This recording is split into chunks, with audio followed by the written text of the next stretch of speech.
It's all right. We went through and made sure of those ones before we were setting dates and when we were setting dates.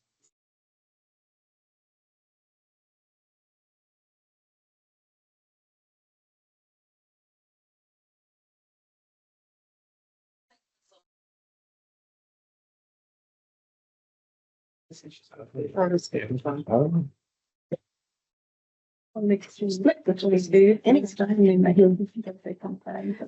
got a couple of speakers sitting in the lobby. Are you happy for us to clearance? Got it last time too. The margins. Yes. Yes. Not quite enough. They didn't. But No, we've had about 3 go. oh, this is the guys. Yes. Yeah.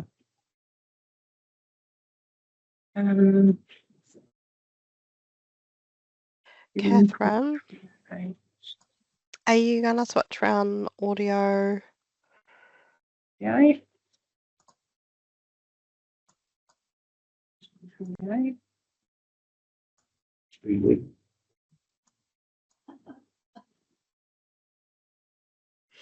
Marissa couldn't confirm statements all that. So she was listening to Spanish. My boy's just put himself down for an nap, so now my attention is not split. Now.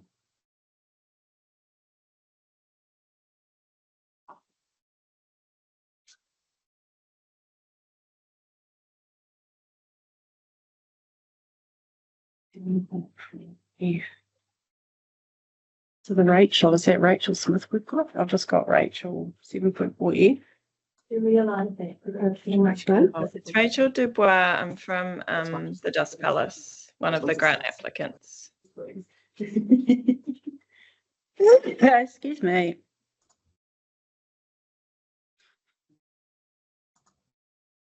I can add my surname. What's that? Rachel? Tuna Centre was Dust Palace one. Different?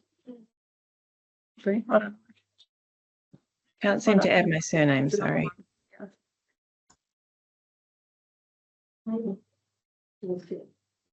Oh, James there. Right, she does. Oh, Just on screen.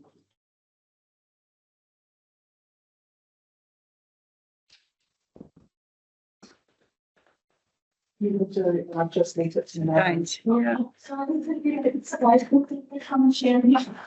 So I've only got apologies from Bruce. Oh, okay, I'll bring, no, that's all right. So you've got folks right there which will help you as well. Is it longer?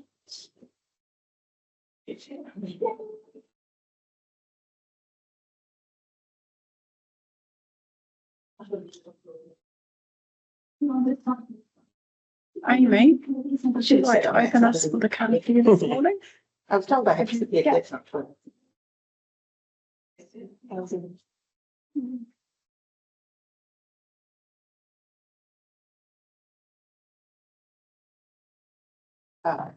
So I Sarah, Yeah, Sarah needs to go first. and then Marianne, if she can get on, needs to be gone by 11 if possible. Sarah, I thought first. She's called to Marissa. Is it all changed? No, Sarah is first. Yeah.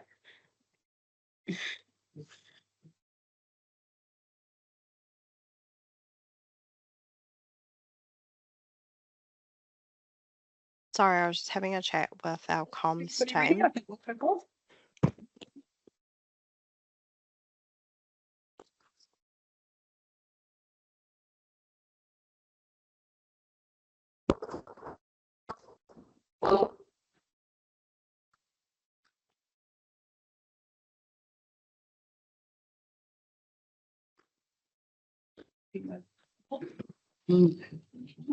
Nice. Thank you. Beautiful. Actuals. Blue's the colour It's a of the day. teal day today. Yeah. Okay, will we have a countdown when somebody's ready, please? Oh, no countdown. We're We're not, not streaming. Countdown? We're not live streaming No. today. Okay.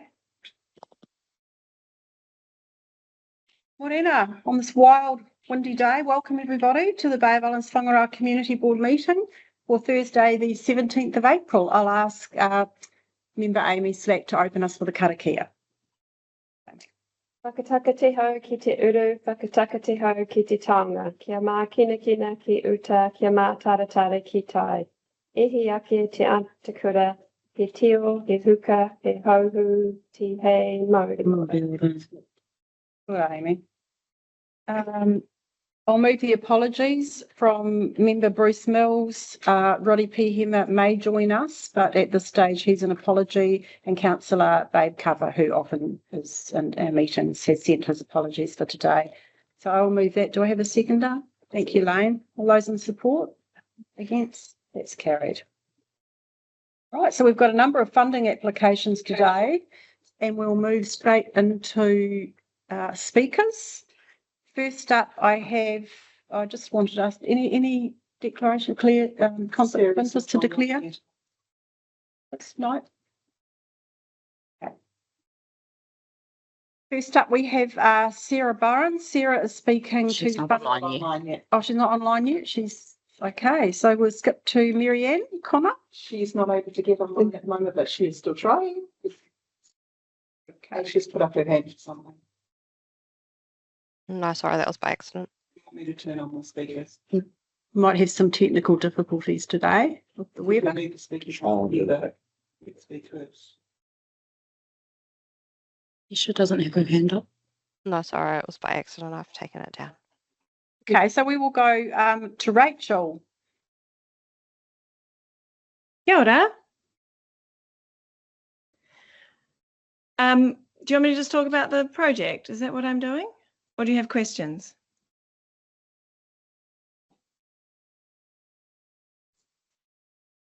Oh, I can't hear anyone now. I think you're on mute. We've unmuted. Hopefully you can hear us now. Yes. Right, we can hear you. Go ahead. Right. So am I just giving you a rundown of this kaupapa, or do you want to ask me questions? So you actually have 5 minutes to speak, and in that time we can ask you questions. So you might just like to give us a quick brief and leave some time for questions. It's up to you, but you've got 5 minutes. Okay, cool. Thank you. So we're bringing a show called Te Tangi a Te Tui, which is a full immersion Te Reo Māori circus theatre show that was made between Te Pau Theatre, which is the home of Māori theatre in Henderson and Auckland, and the Dust Palace, which is Aotearoa's largest circus theatre company. The show was commissioned by a theatre company in Vancouver and played there in 2023. It was in the Arts Festival last year, and this year it's going on a North Island tour to 5 centres, including Kirikiri and Whangaroa. We have 2 shows at the Turner Centre in August, and we are offering them at low cost for community. So the tickets are pay what you can from $10.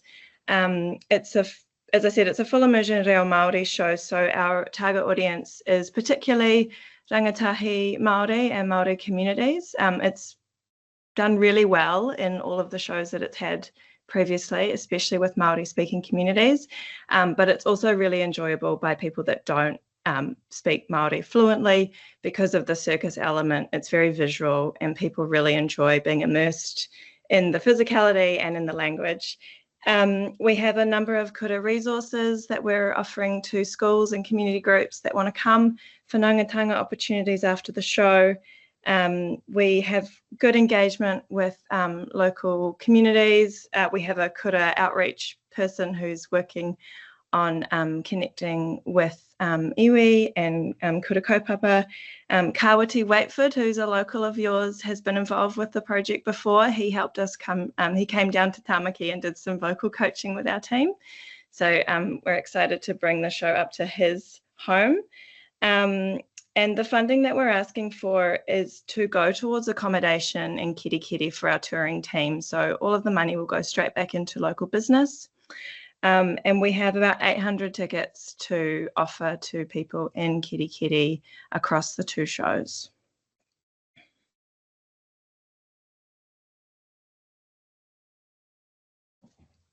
Thank you. So with that, Rachel, I'll ask the members if they have any questions here about the application.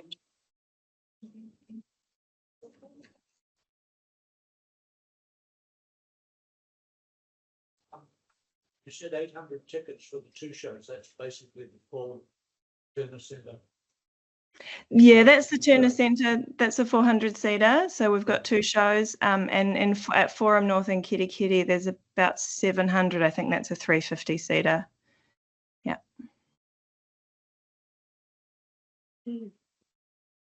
Thank you. Yeah.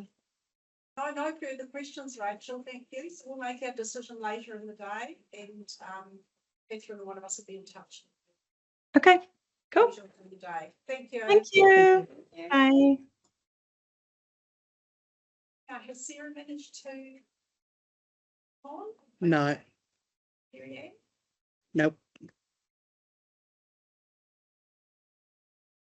Move on to, we've got Tanya McGuinness online there.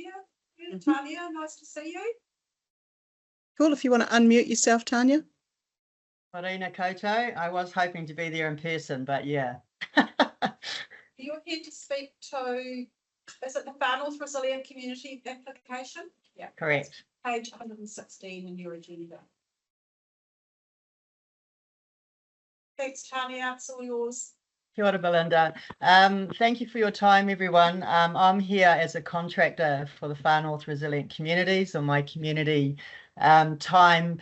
The resilient communities got given a budget from lotteries of about 10K to redo their strategy and look at a wider approach to how they do mahi in the far north. So the strategy work I'm doing, they have 6 key areas of focus. The area we're focusing on at the moment is kai in the food space. As you guys will be aware, there's a lot of people operating in the kai space. With regard to community gardens, etc. Yeah, so what we're looking for, we're running a community meeting on the 9th of May, and we have funding to cover all the costs of the meeting. But a little bit like some of you will remember what you did for Focus Pi here many years ago, is to put some seed funding on the table that when community groups come together, they will come as a group to share ideas about a food project, and we're wanting to give them a little bit of seed funding to get them started. The project will be chosen by the collective, and it's about supporting, community resilience. So we don't know what the project is yet, so I get that it's a bit of a weird application. It's sort of, I guess, a little bit of trust. All the money, or if all the money is not used, it will be returned to you, but all the money will go towards that community project. We will let you know who they are, why they've been chosen, and the rollout for how they're going to go about doing it. But it's very much around community, locally run, locally owned, and just supporting them to get underway. The project will also fit into a wider kaupapa. One of the key areas the strategy's identified so far is the logistics of how we support small growers and communities to move kai around. So we're looking at opportunities to set up food hubs or community hubs within communities that local food can be delivered to a point and then distributed accordingly. So we're hoping that the project will fit in along with something like that.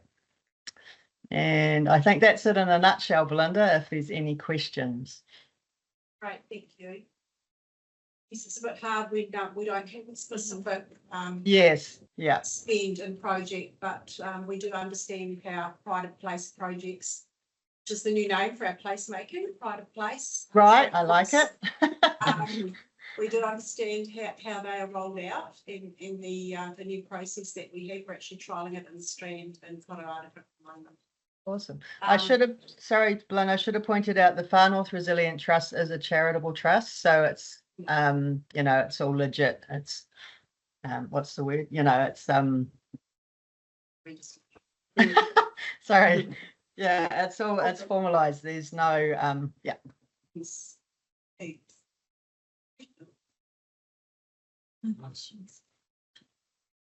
Will the project that eventually gets the funding specifically take place in the Bay of Islands-Whangaroa? Yes. Yeah, I'm aware that the funding needs to go into this area. That will be ensured. And I know we've got a lot of applications in here, Tanya, so I might have dropped out, but the number of people you're hoping to engage with to do. We're hoping between 50 and 100 attend the community event. I've already been in conversations like with Healthy Homes and a number of other organisations to pull those in. So yeah. The community, whatever the project is, it must be community based and have a wider impact on the community that it's going to be developed in. Have you chosen a community?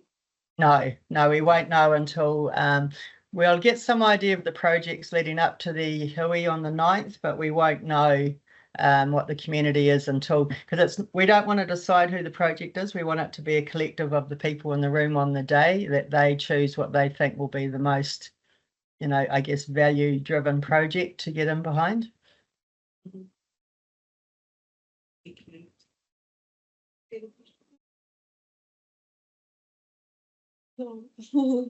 Thanks, Tanya. No more questions, so we'll leave you to get on today. Take care, people. Stay dry.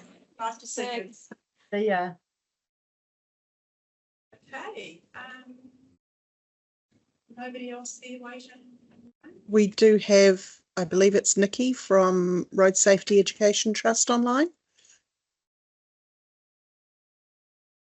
So Nikki, if you want to unmute yourself. Hi guys. So I Road Safety Education provide a program, and part of the program is a full day workshop where we so Kirikiri High School have requested the program for the year 12s this year, and they've booked a date of the 29th of July. So the program's teaching young people the cognitive skills. So it backs up the physical skills of driving with the cognitive skills. So things like better assessing risk, and sort of takes them through there's 6 different sessions in the workshop, and it takes them through all the sort of, sorry, I'm the grant applicant, I'm the grant writer, and the program coordinators are the ones that work with the schools and the communities to provide the program. So I'm sort of in the background. But yes, so there's 6 different sessions, learning sessions. There's crash investigators, which has a crash survivor come in and talk to the students, and they are allowed to ask questions and sort of understand the precursors to that crash. And we look in that session at the safe system, which is all the roading, the infrastructure, all the different things that contribute to crashes throughout the community. And then we have another session called Iron Drive, where it's about your personal responsibility on the road, and this looks at the choices that you make. There's another session called Speed and Stopping. This one is a physical demonstration of how long it takes for a car to brake. So we're finding a lot of students don't understand that when you put your foot on the brake, your car doesn't stop immediately, that it moves. And then they use mathematics in it, and it talks about how the faster you go, the longer it takes your car to stop. And there's a physical demonstration of that. Also talks about tyre tread, and the reason you have a warrant of fitness and your car needs to be safe on the road.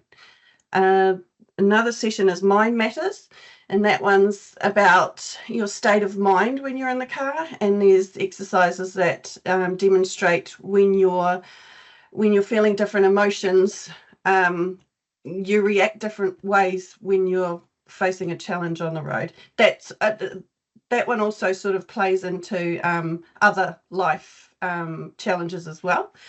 And then what's another one? Road choices. So we have a police officer come in and talk to the students about the graduated license system and the purpose of it, and that it's to protect them and the community. And then the final session is what have I got? I drive. My Matters, Crash Investigators, Road Choices. Sorry. Well, for someone who doesn't. So basically it's focusing on the cognitive skills that young people tend, like it's a life skills program. So it's more of a resilience program. It's not an information program where the students are just provided information. They're engaging in the activities, these role plays and things like that. So we use the most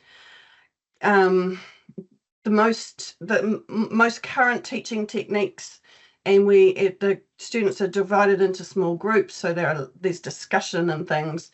And and last year Kirikiri High School participated. 120 of their students came along, and the school, the feedback we received was really great, and they have asked us to come back for the next cohort of Year 12 students. We will be holding it at the Turner Centre. Thank you very much. There may be a few questions. I'll just.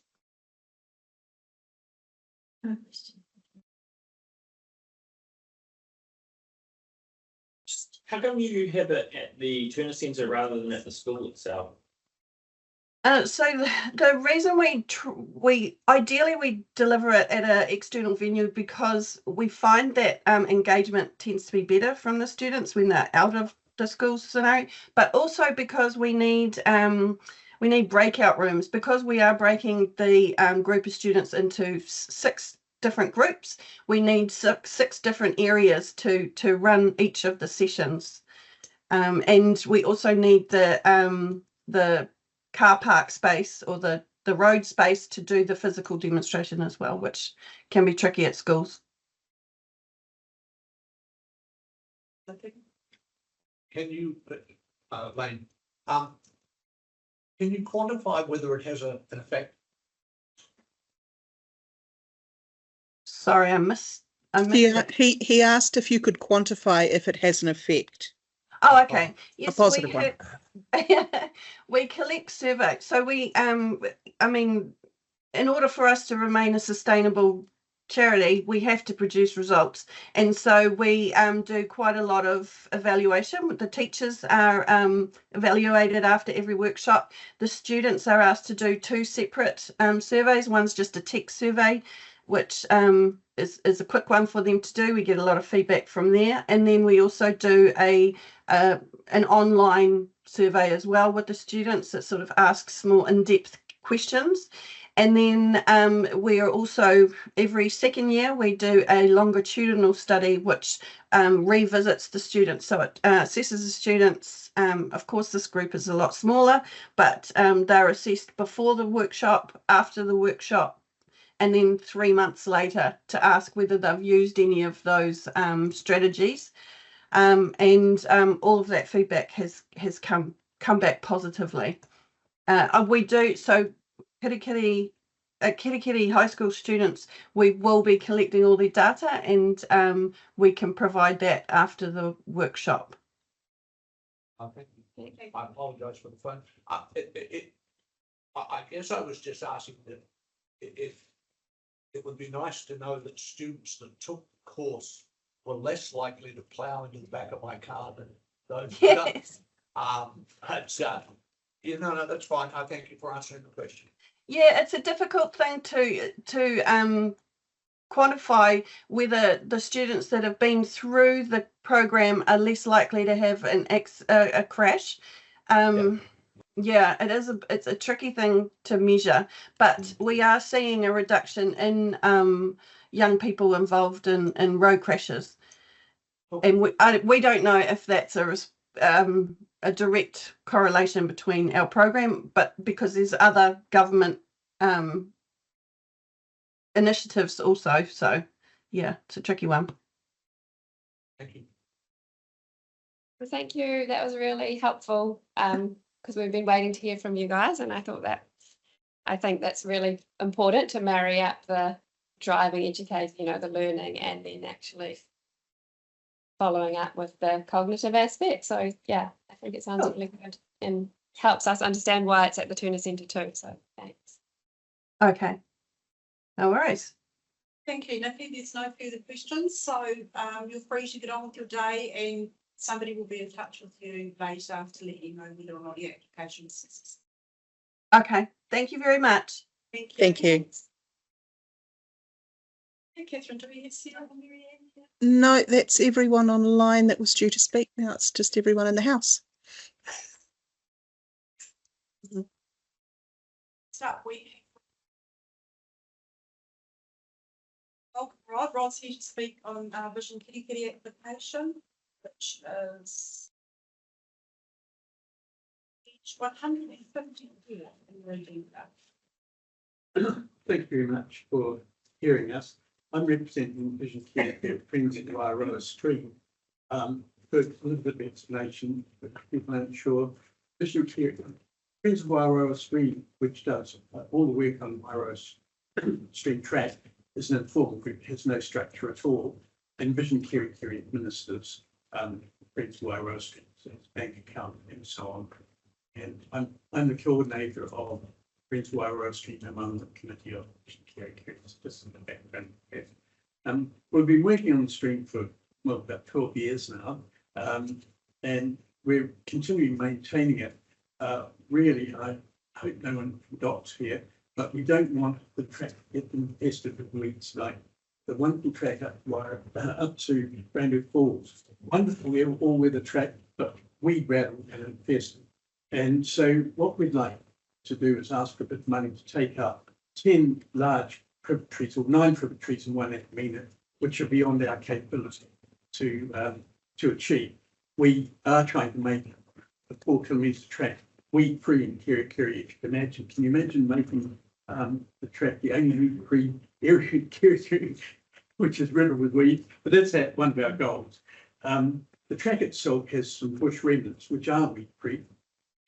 Mature bush doesn't grow weeds. And then there is maturing bush, which is prone to weed, particularly vines, and our own plantings. We try to link them all. And we're finding in some of the evolving bush, regenerated bushes, an awful lot of privet. And fortunately, you took out quite a few for us last year, which we appreciated.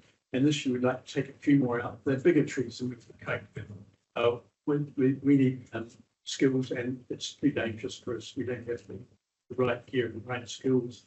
So if we,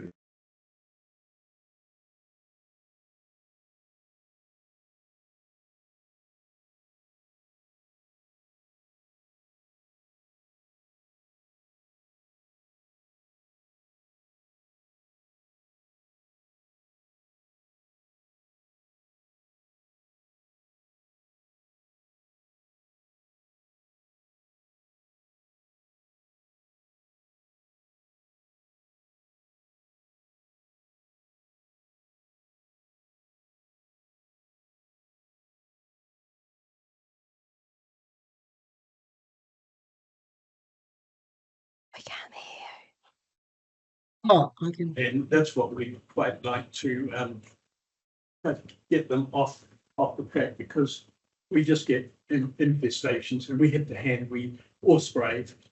It'll cut our maintenance load down if we can get this help from Northern Tree Works. The price they've quoted is extremely good this year. Last year it was much dearer. They've given us a big discount this year. And last year there was also road cones. We had to have a bit of traffic control.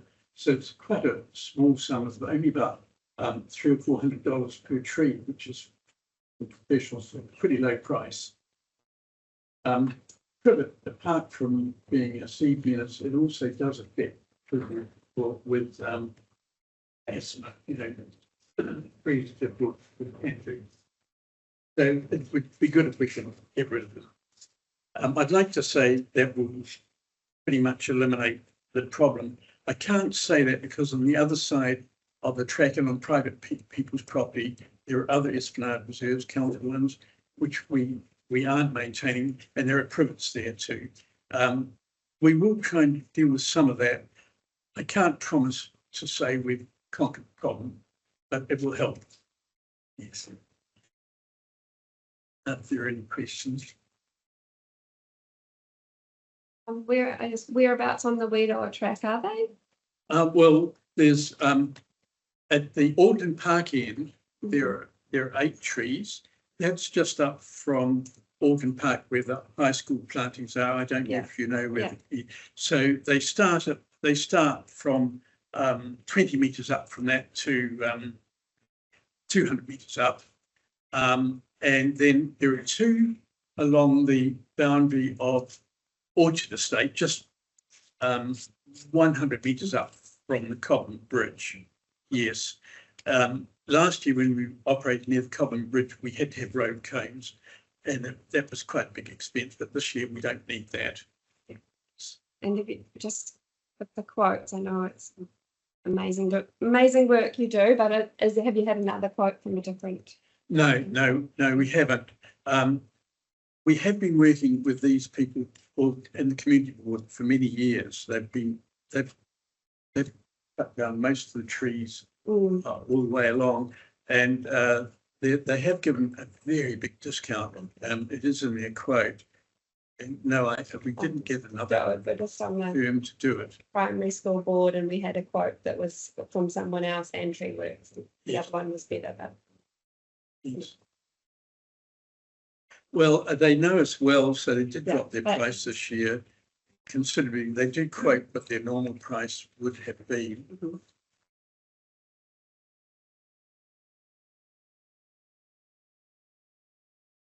Basically, we linked for it and want it on. Good. Yes, I know. Taiwan cherry and tobacco weed and a few others, but I won't bore you anymore. Yes. These trees are all on whose land? They're all on council land on Esplanade Reserve. The Orchard Estate, there's a 20-metre Esplanade Reserve from Orchard Estate Development, and there's a 20-metre reserve along the Alden Park Reserve and upstream of that. Yes. Yes, we're on the other side of the stream where there's lot infestation. There's about 1 kilometre of Esplanade Reserve there too. We hope to do a little bit of spraying there this year, but we haven't managed it, and the spraying season is nearly over. But we will start doing some on the other side. And Thanks, Robin. Thanks to the volunteers. thank you. Thank you. One of our new volunteer agreements.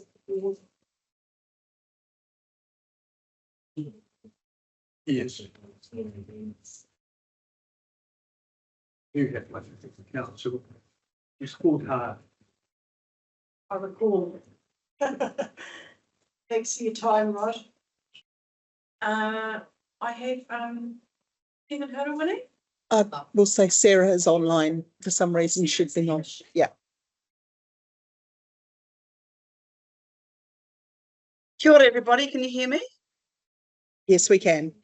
Great. Would you like me to start? Yes, please.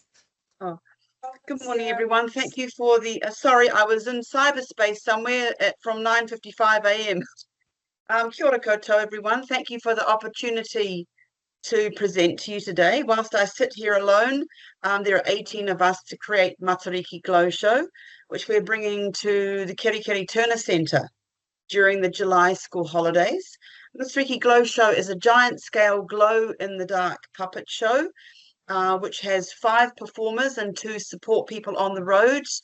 We wanted to apply to you because in this economic climate, we would love to be able to give some tickets to children. We work closely with Voice, which worked beautifully last year.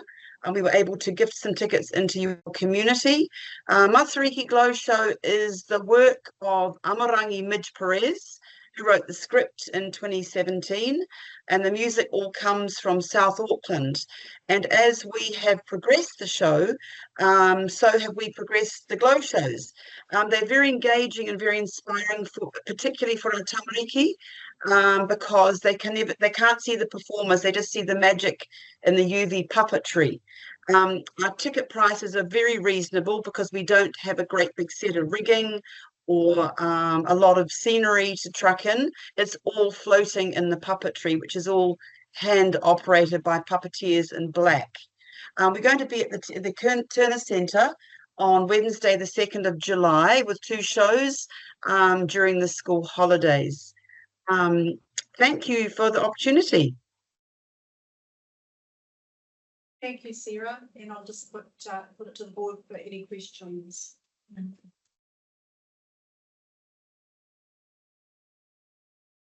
No, Sorry.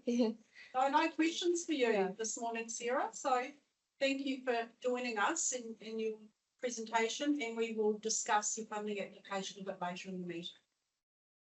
Ana mihi nui. Thanks very much, everybody. Bye. Have a good day. Thank you.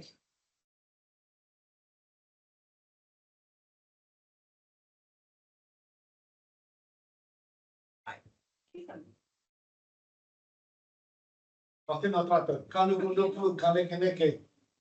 Ka titira ka hau ki te whangaroa. Me he pipi whanauroa, takoto te pai, piti piti tātā tātā, he rā taua ki tua. E te kai kraki e tēnā koe, e te kai whakahaere o tā tātou roku a tēnā koutou. E ki i ngā whanaunga o taupō, a tēnā tātou.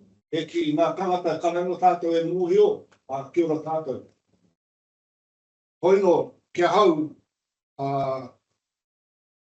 ngā mate huhua o te tau, o ngā tau i muri, haere hoki hoki Māori mai e. Apiti hono tātai hono. Koutou ka hoki mana kia tātou, e ki ngā maramara o rātou mā roreira, a tēnā tātou katoa. I understand I have 5 minutes, so I'll just do my papa, and that should, with my koha, should I say, explain the kaupapa. And our kaupapa is very simple, really. It is our centenary celebration of the Royal New Zealand RSA and Incorporated Society. And I apologise, my sister Lorraine wasn't able to make it. And of course, our board member, Bruce, would probably say, okay, that's enough. And so it's been a centenary in the making. And we have had, we've almost completed our building upgrade. We're just a little bit behind because of the weather. But it will be ready for Anzac Day, which is the centenary. We have a book, which is at the printers at the moment. And we have four events leading up to the day. We have a opening service, karakia. Then we have a visit to sites of significance, might even include our whanau from Taupo. And then after that, it's our centennial dinner.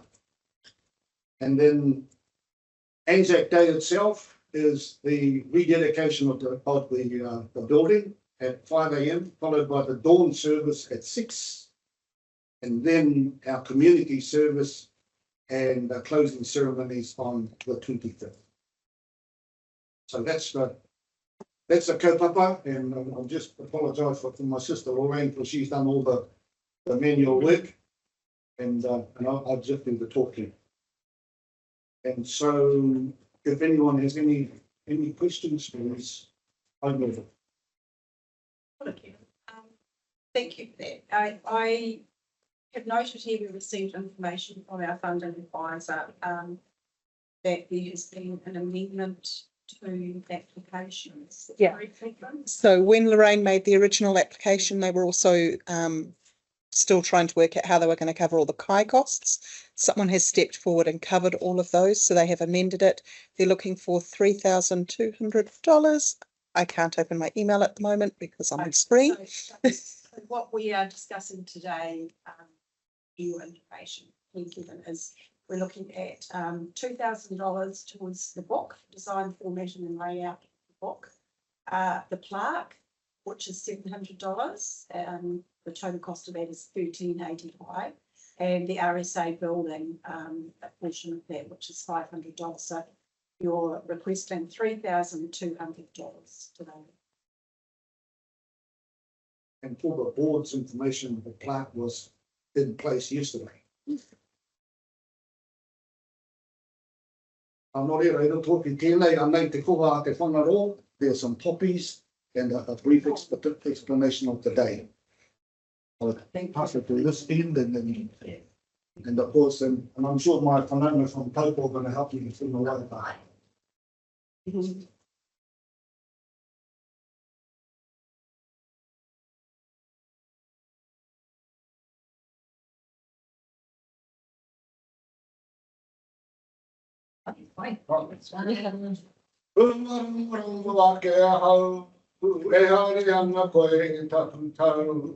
E whakapiti ana te moanani a piwa e. Ka patu ake taku manawa, ka hakarangi rere aki mahara. O e tamako taku aroha. And in closing, the Whangaroa County, as it was then known, lost 37 during World War One. We lost 30 during World War II. We lost 1 during the Malay campaign. Reira, he nei ki a rātou, a peti hungo tātai hono, oki mai i te koutou, a hoki mai ki te whenua, te whare.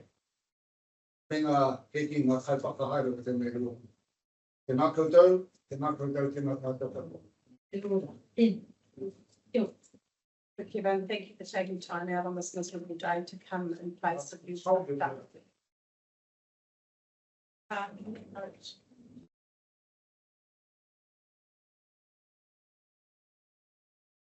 Okay.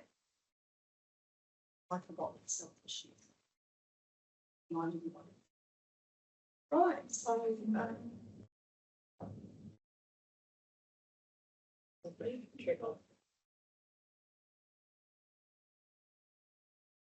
okay. Miriam's not here. No, she was really struggling to stay online this morning. Her internet was cutting in and out, so it's quite possible she won't be able to rejoin. She was going to keep trying, but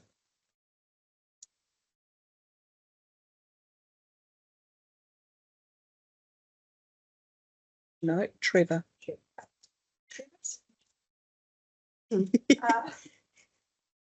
Kitty Football Club, page 202, sorry. Kia ora, good morning everyone. My name's Trevor Hewitt. I'm the treasurer of the Kerry Football Club. Those of you who don't know, we're based up in Baysthorpe, Waikato.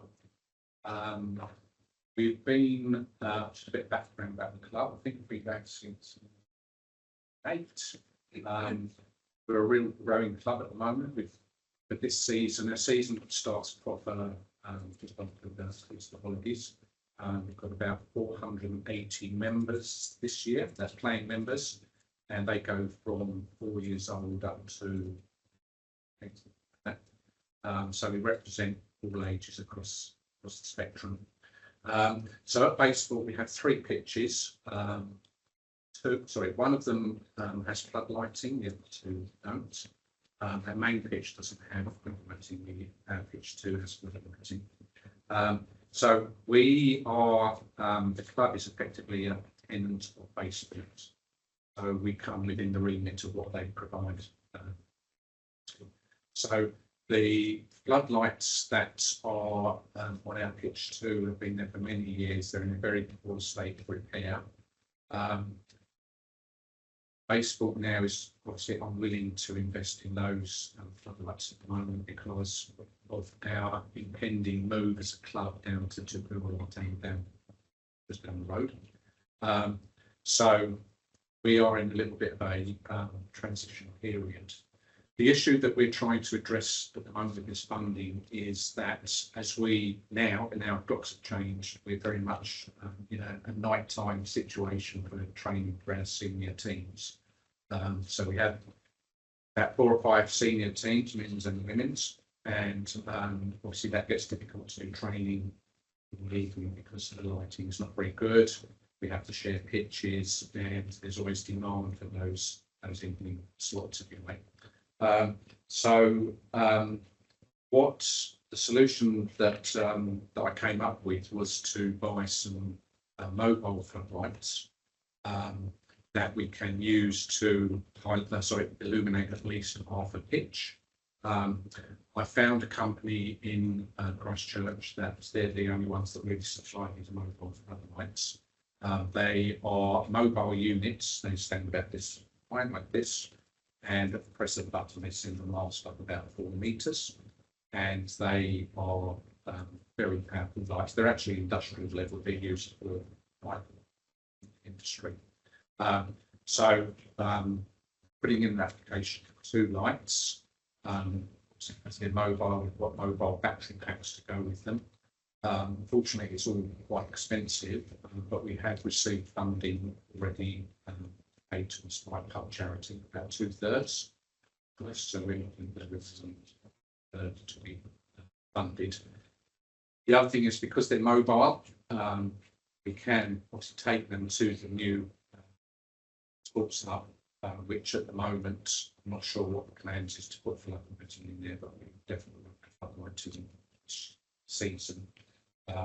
We can have a slow transition down there because of the availability of pictures that in this season. So that's one of the advantages is we can use them at either site, and for so that's what we're trying for.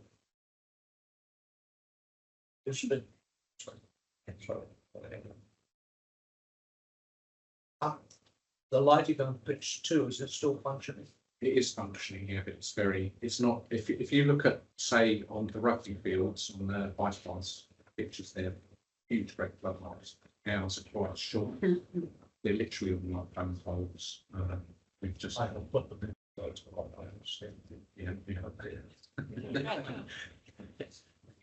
They're marginal. Yeah. So we can really only use half the pitch now at the moment. They're just not, they don't go the way around. They're just when I first read it, I misunderstood them. The usage, I thought it was primarily for down and attending. So we can use them in both locations. So at the moment, probably for this season, senior teams will still play out of baseballs. It will be our younger players that slightly using something. What's the membership now for a senior member? The cost, do you mean? That's 225.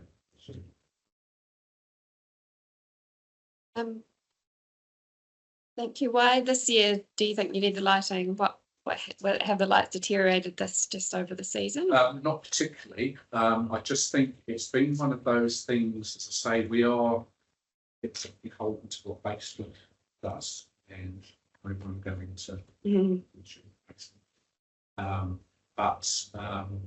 it was really one of the reasons was we were having a committee meeting a couple of meetings ago, and we're generally football is trying to grow women's football, and so we're really trying to grow our senior women's team. We had 1 team, trying to get 2 teams, so that means there's more competition for the availability of the training spots in the evening. So that's sort of added to the pressure, and there's always been this sort of not actual conflict, but let's say there's a negotiation going on about who gets the slots and which day, and so off the back of that, I thought, how can we change things up now, trying to fix all that's so just bearing in mind as we're moving, it's sort of limitation that we could get basically to do. Yeah. And do you have any kind of plan if after this year we might have floodlights next season at Te Pū Waitangi? Not really. Yeah. Yeah. I mean, they would definitely say if we can.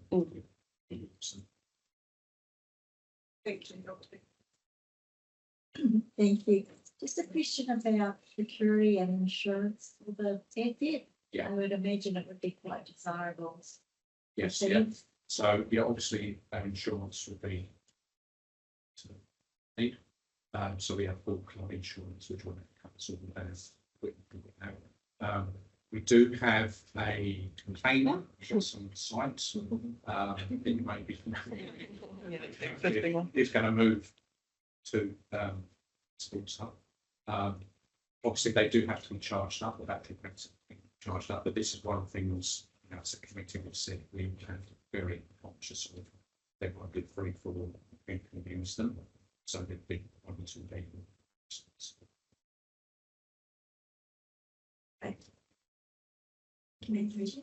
Yeah, I guess just following up, a similar line of question, but how mobile are they?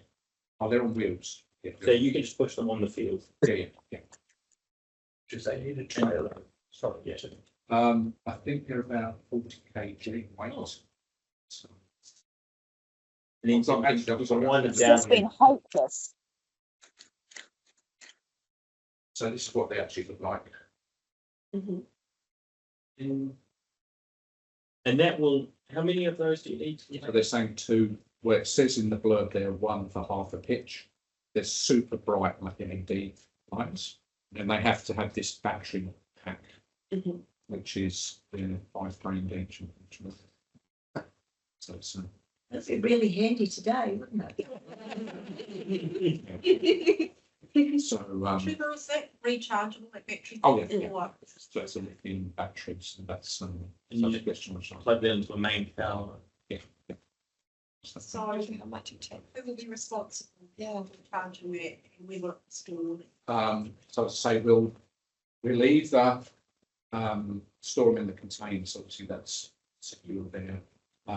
We can store them in the pavilion, the club pavilion, which has got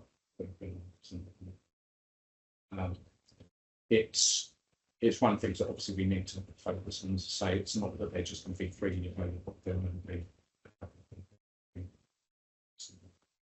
sure they're kept in good order. And the two will do full coach. Definitely half a pitch. We have to see. Yeah. It says half a pitch in the spec there. But when I asked the perennial, who's the supplier, they said I said, how many do we need for half a pitch? And I said two.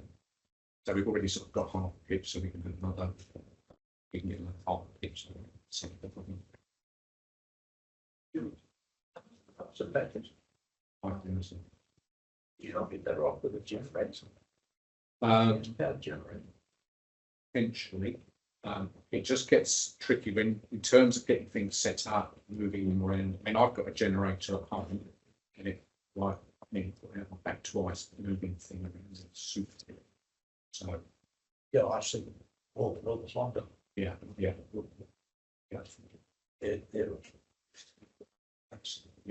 I mean, to be honest. Yeah. To be honest, I mean, I just said to perennial, said, you know, what do we need to have, and that's what I think. Oh yeah. Cynical as I may be. No, I'm sorry. Yeah. I think we touched on it briefly, but having that one part of my life managed the football club. The problem is that adults tend to practice at night. Whereas kids, you can do days, primary lower adult group. I just start getting into my. Yeah. I mean, now it's just like because they basically play from 6 to 7:30. Yeah. So like near 6. Yeah, or the other two councils by the vast extent, but it's sand pit fields. Yeah. At the new location. And what that gives you is a great period of time to plan. And so if you don't have lighting, you've kind of tripped over the first part of the equation. So yeah, so obviously as a club, we're sort of dependent on how that's happening. So as I say, we are going to start using those pitches soon, but we might be restricted on the number of hours we can use because they won't be ladies and that reference straight away. Because we get just a bit better the club. So we have a whole of football group, which is the 4 to 8 minutes. So we've got about 150 kids in our, so everyone gets together. So different bodies, we can pitch when they're in front of the car. So it is, you know, so if we can at least spread some venues around to in there, but we can't move down until we get the building. You remove these batteries off site and they'll be charged at the expense of us. Yeah, yeah. Chair, can we just explore that comment a bit more? Sorry, you just said you can't move down there to get the building sorted. Well, it's just because of our number of players and matches that we have. We really, obviously, we need to have a pavilion. So at the moment, for those of you who don't know, so we've got a pavilion, we've got 2 sets of changing rooms, we've got a bar, kitchen, facilities, which is actually a good upgrade for us. So current facility is down there, which to be honest, I haven't seen close, but it's, I think it's a couple of changing rooms, but I don't really think that's, you know, when we get we've had just last week, we had a cup match, first cup match of the season. Just very good for 10 minutes, so we need that facility. So while this is not related to your funding application per se, it's really important to me that the community is not misled. Council has no money and currently has no plans to build the unit to build a team. And when we do get to that, if we ever get to that position, and we are pushing quite hard to get to that position, it will still be some years out. Sure.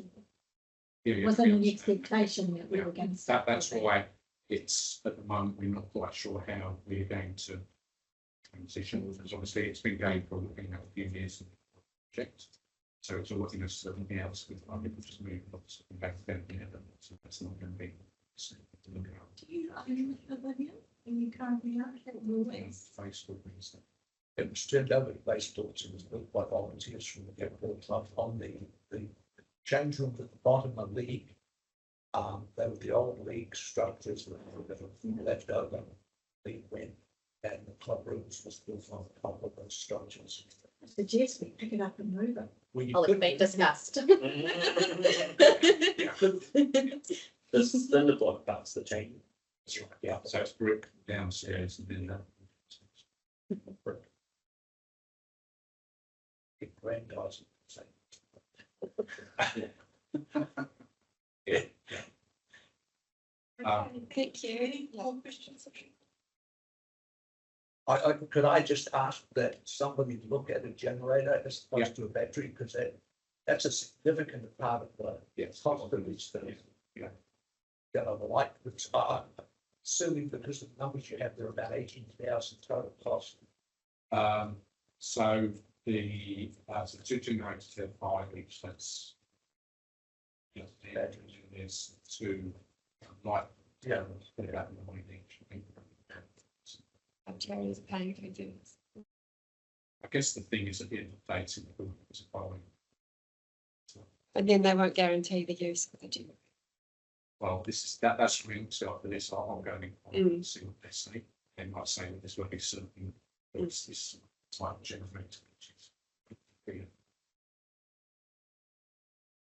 basically decent. The only other thing I had, Trevor, is we were to expend this amount of money for systems lights. Yeah. Even though you're restricted to your use at the moment, would those lights be available for other community groups and events to use?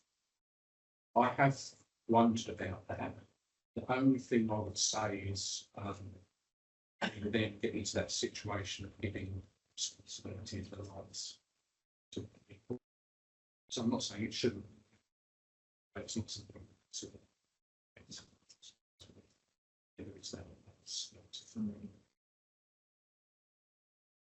Would that be, sorry, would that be a favourite floor? Because I'm mindful that lights are from time away.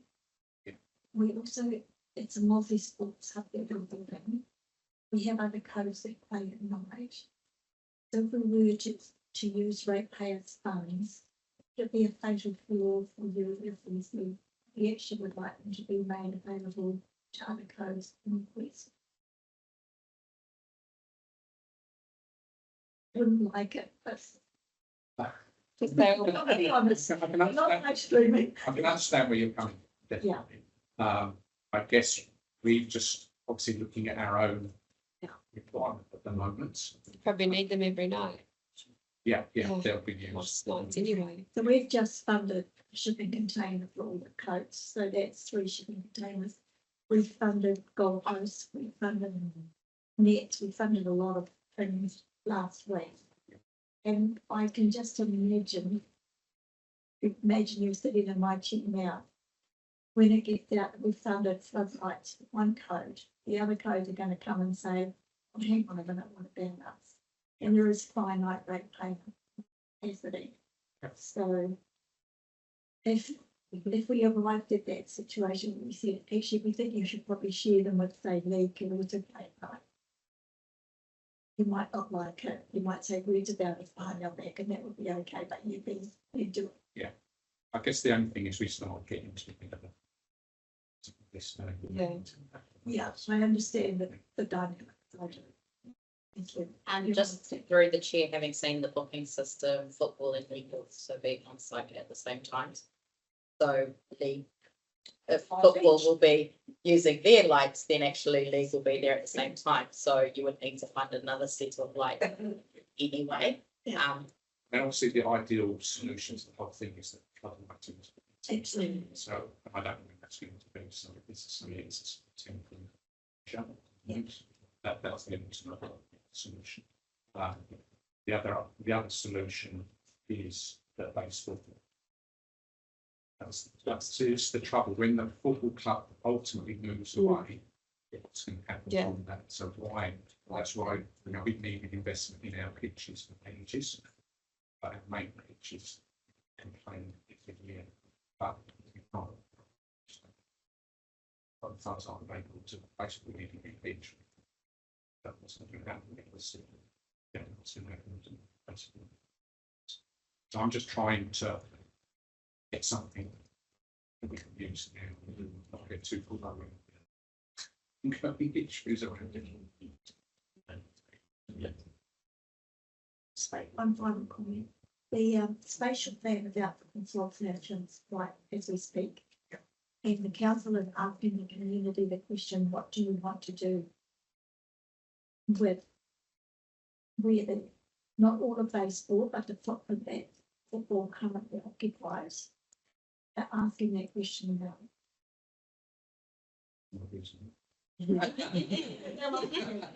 To the process. Yeah. Thank you very much. There's no further questions. So Okay, thank you for your time. you're welcome. Thank you for coming. There's one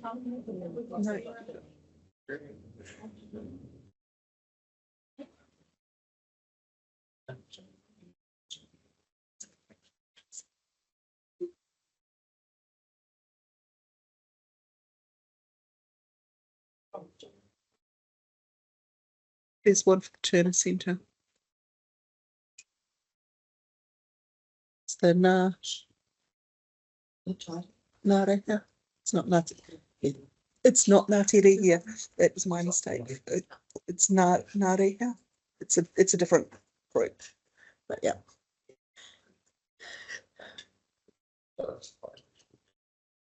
Who do you want to go first? Oh, Jerry, you've got. Yeah, Jerry's here for a funding application and so is Marin with Janine. It's not Ngāti Rehia, it's Ngāti Rehia. Yeah. Yeah. Yeah. Jerry?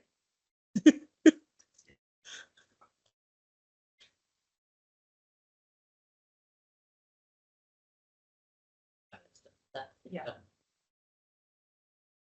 What did it go to? Page 131.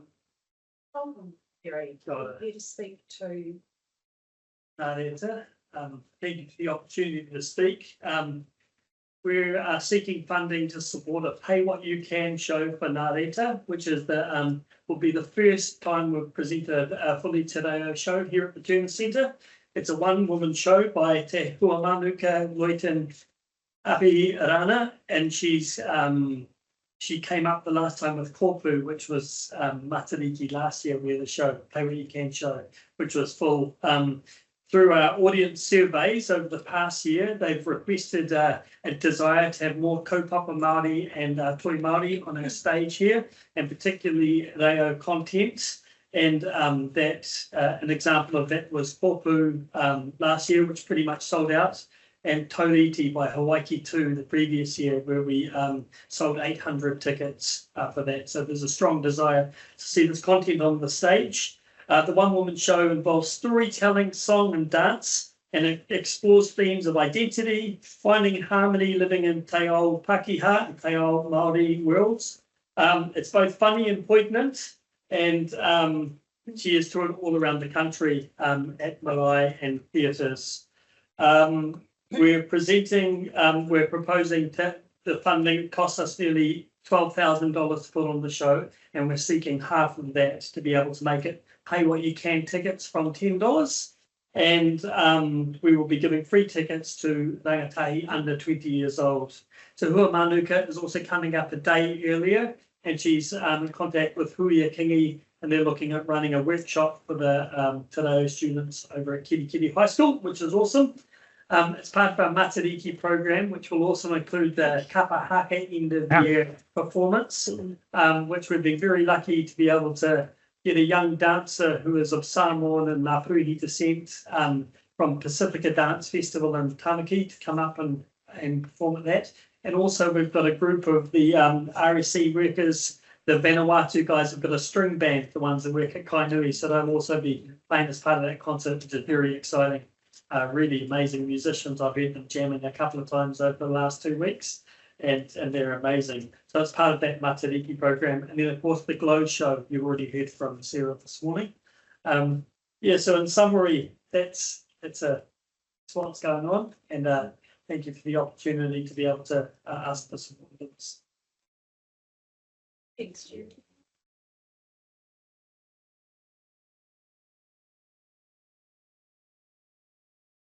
Anyway, Popu, was that a pay as you pay what you can? Pay what you can. Sorry, that was a pay what you can. Yeah. And how'd you go with the what people paid? Sort of most people paid around the kind of minimum. Yeah. You know, I think everyone's feeling the pinch at the moment. Yeah. So these pay what you can events are really well supported. You know, we've got Susie Cato and Kathy next Tuesday. That's pay what you can, and it's sold over 100 tickets already. Yeah, several events, like they tend to be the better supported events, you know. But yeah, so because you see you sold out, or full house for it. Yeah, so I think that one averaged probably around $10, and so we took the 3,000 revenue for that one, but again it cost us 13,000 to put on. So I need to find the funding to make up the difference, you know. Do you apply to like creative communities or? Yes, for this one. Different for this one. This is the first funding application so far, and I've been able to find a couple of grand from somewhere else. So between the pay what you can tickets and this, and then the couple of thousand from another source, that hopefully will cover it. You know. Yeah. Cool.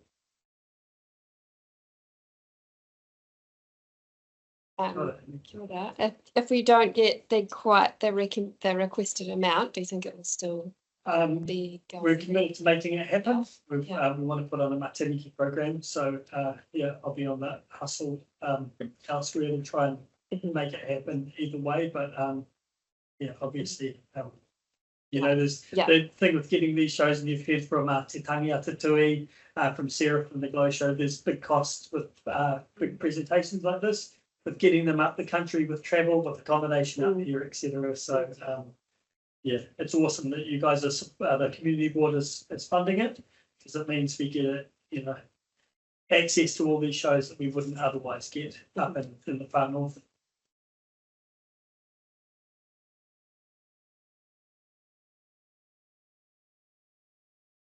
See if Willie Chapman's got a hand up for anything. Thank you.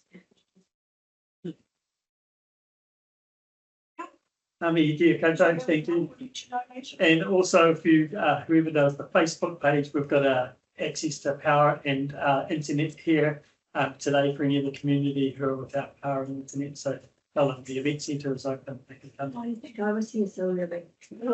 Me too. Jane is online. She's in Russellville and is struggling because they don't have great connectivity over there at the moment. She's not willing to swim over though. Where's the dedication? It's, I'm actually now camping in a friend's house with a generator who found me on the side of the road with a tablet and a cell phone. And they said, "What are you doing?" And they have brought me into their house and are kindly letting me use their internet. Thank you, Guy. Looked a bit dodgy. Okay, so we.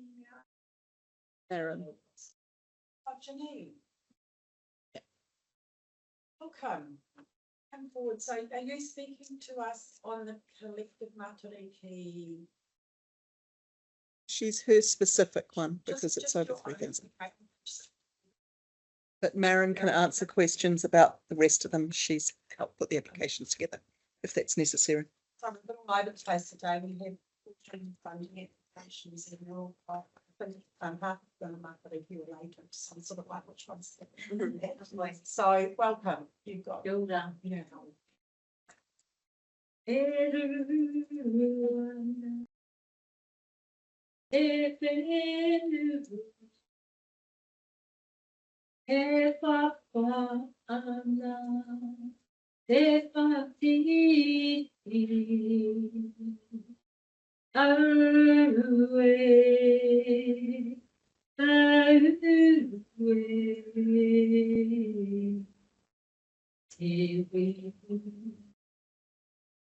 Koutou katoa, ko Janine Pikari, no Hokianga, Paremaere, Kaupō, Ngāti Hini Hoki, Te Kaitōkiro Hoki. Just come today to talk about a kaupapa that has been opened up to me, and I've taken on this medal. It's with regards to puanga, Te Matariki, and it's to be held at the different libraries throughout Te Kaitōkiro. My mahi is Te Hauora. So I work as Kai Mirimiri, me Kai Umoa. I have a clinic from home, which is on Widoa Road. And I also do a koha clinic in Kaikoe at Te Wā, which is on the main street, 1 day a week on a Thursday. I've worked within the area of Te Taitokero for many, many years, starting off in hairdressing and beauty therapy, working at High Beach Resort at Spa over there. So have got a lot of, I guess, mātauranga behind me. I've come to I guess, participate in the Matariki space and share different ways to ngā tangata katoa, te hapori, ngā iwi katoa, with regards to different ways of healing, self-healing. So working within the rongoa, so looking at identification of rongoa, just a couple of rongoa, not all of them, but you know, it's open to put it all about. And wairako, which is the tea, the benefits of the rongoa, and just really sharing my mātauranga in those spaces, teaching self-healing with regards to techniques with the rākau, which is used on high mata points, which are pressure points within the body. So when puanga comes around, it's a time for gratitude. It's a time for when our people which have passed, the waka comes and it picks them up. And it's a time to also show gratitude from our gardens, everything that we have benefited from within Iti Tau. And so it's about releasing things before we go into our new year that we don't want to take in. So the sessions will be around Hauora and working within the maramataka.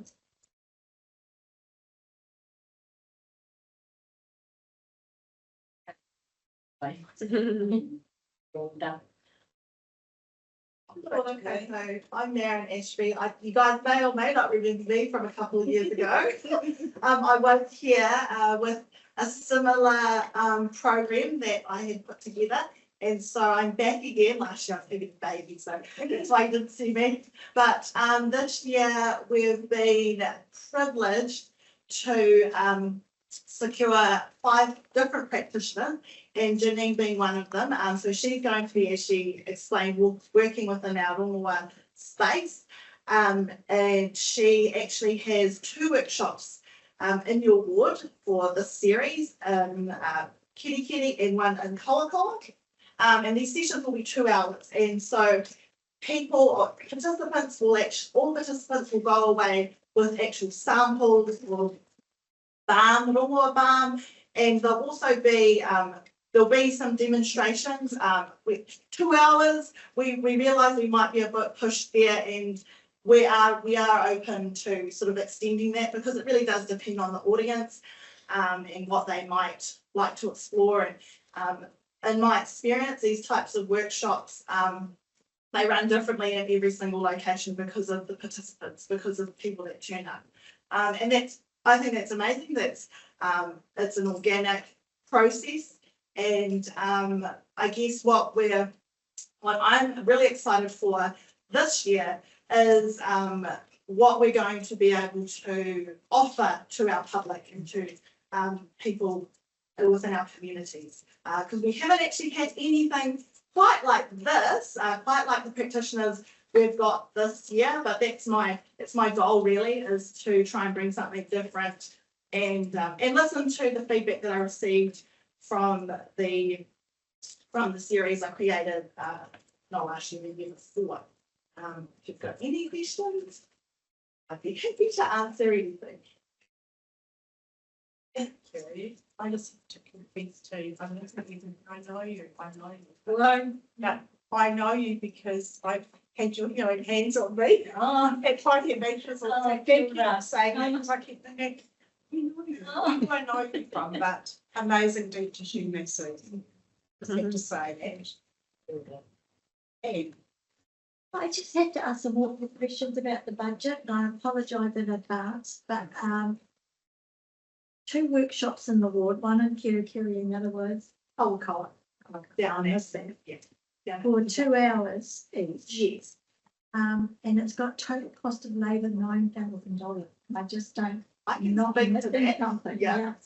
So everything, I'll bring Janine on this as well. So every single piece of rongoa, so that's every plant, every rāpō, every kohatu, which is a stone, stick. Well, stick's pretty simplistic, but just to sort of put it in, I guess, some layman's terms. So the major costs involved, and it is always the cost really of rongoa, is you're actually going out into the environment and collecting all of this.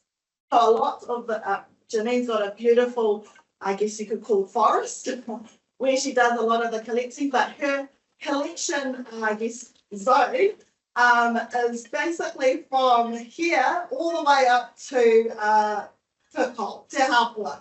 So it's far reaching, and yes, I've been on some of these collecting journeys because I have also taken part in a number of her workshops. So really that's the cost, but how we bring that down is she runs a lot of workshops outside of these workshops where people are so hungry and willing to learn these skills that have a lot of the time been lost. And also plant preservation is basically the front of all of this. So we're very supportive of getting rid of the privet because it's absolutely smothering a lot of our important wild plants that grow in abundance up here actually, and they're not always found further down the country. And so I myself am quite passionate about promoting the uses of all of our plants in our area so that hopefully we can squash that privet and gorse and everything else. So yeah, that's really the major cost, because a lot of it Janine will wear herself really.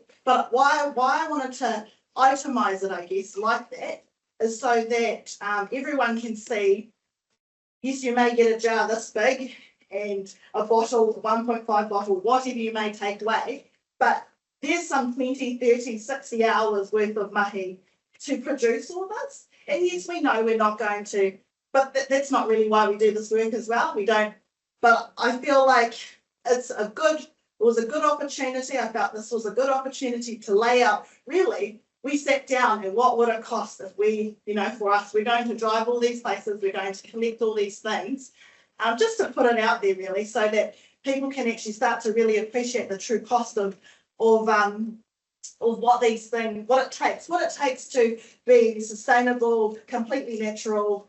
That's what a product, I guess you could call it if you wanted to do that, a product or service like this actually costs, the in behind the scenes kind of thing. So that's really how I decided. I mean, our whai here was so humble really in her estimates. And it wasn't until I sat down with her and said, well, this is actually the cost. If we were to look at her expertise as if we were a Sparky, any other professional that's been in their field for their lifetime, I think we wouldn't probably, we wouldn't probably question too hard, not saying that you are, Anne, but, the cost of that.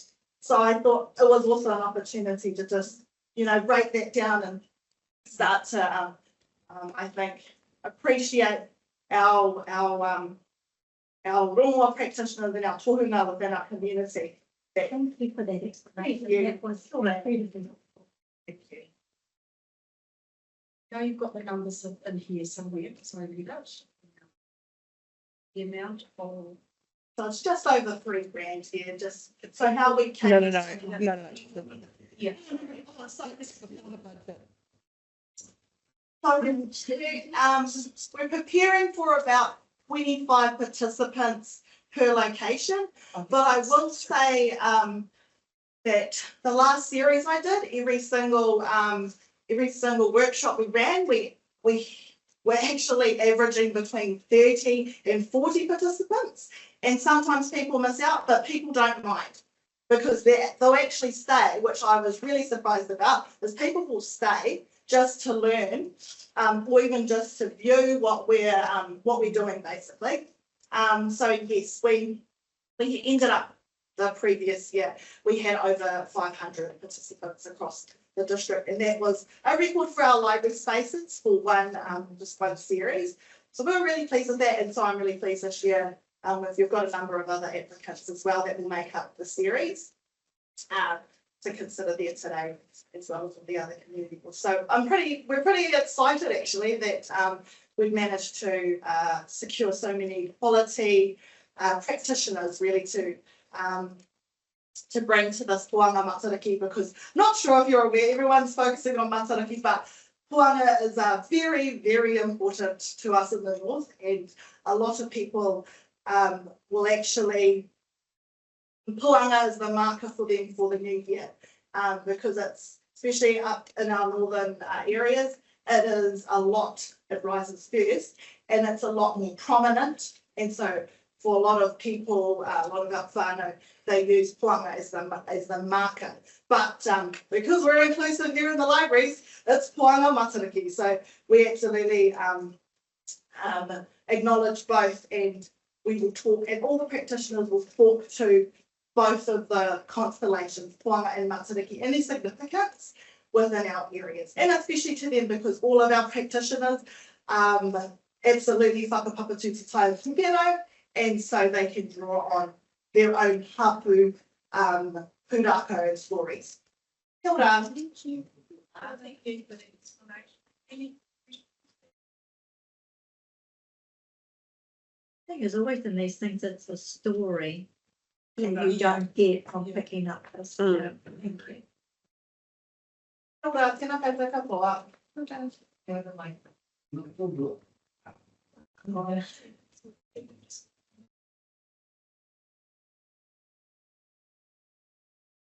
This is our space for today for our funding applications, but we have one public forum speaker. Yes. John? Yes, John Pinion. And you would like to talk to us about the Frisco dining license application. Correct. Greens. Greens. Here, on Yes, page sorry. 236. You've got 5 minutes to talk to us about this. Thank you. It's just separating these pages so we can read them. Okay, Pages. John Tunier, I'm the building manager for the Paihia Sales Complex in Paihia, and also one of the unit owners. And I'm here on behalf of the other 5 or 6 other unit owners who have objected to the Greens application for our Frisco licence. Just to give you a bit of background, some of you may know Paihia Sales and the alleyway that runs through the cafe, that runs through the alleyway. Yeah. Okay. At the moment, our entrance is in the alleyway. To our left, we have the Third Wheel Cafe, and to get in and out of the complex, we've either go left or right. On the left, we've got the cafe, which has got probably 15 to 20 tables out there. People sitting, dining. We've also got, generally it's very, very, very busy cafe. So there's normally a queue out the door. We've got prams, we've got dogs, all in the alleyway. Our saving grace at the moment is that we can turn right and just get about, but we don't have to go that way. Okay. But now with the al fresco Greens al fresco application, it's going to mean that we also have tables to the right. So not only are we going to have the confusion that on the left-hand side, we're going to have it on the right as well. The tables, there's a whale out there, there's an old coffee cart out there. So whichever way we go, it's going to be confusion and blocking our entrance. Now, we have 12 residential apartments in the Paihia Sales Complex. 9 of them are with people 70 years older, and we've even got 80-year-olds in there. And walking in and out of the entrance already and making our way through a queue is already extremely intimidating for some of them. And if the Greens are successful with their al fresco application, it's going to make it the same when we turn right. Walk out of the entrance, both areas are going to be blocked, which is a major concern. Secondly, from a health safety issue, we had an instance a few years ago where my wife was, we allowed the cafe to put some tables down on the right-hand side where Greens is wanting to put their tables. And my wife went out at 5:30 in the morning, going for a walk. There's 2 guys lying on the tables asleep, and they actually physically assaulted. Police were informed.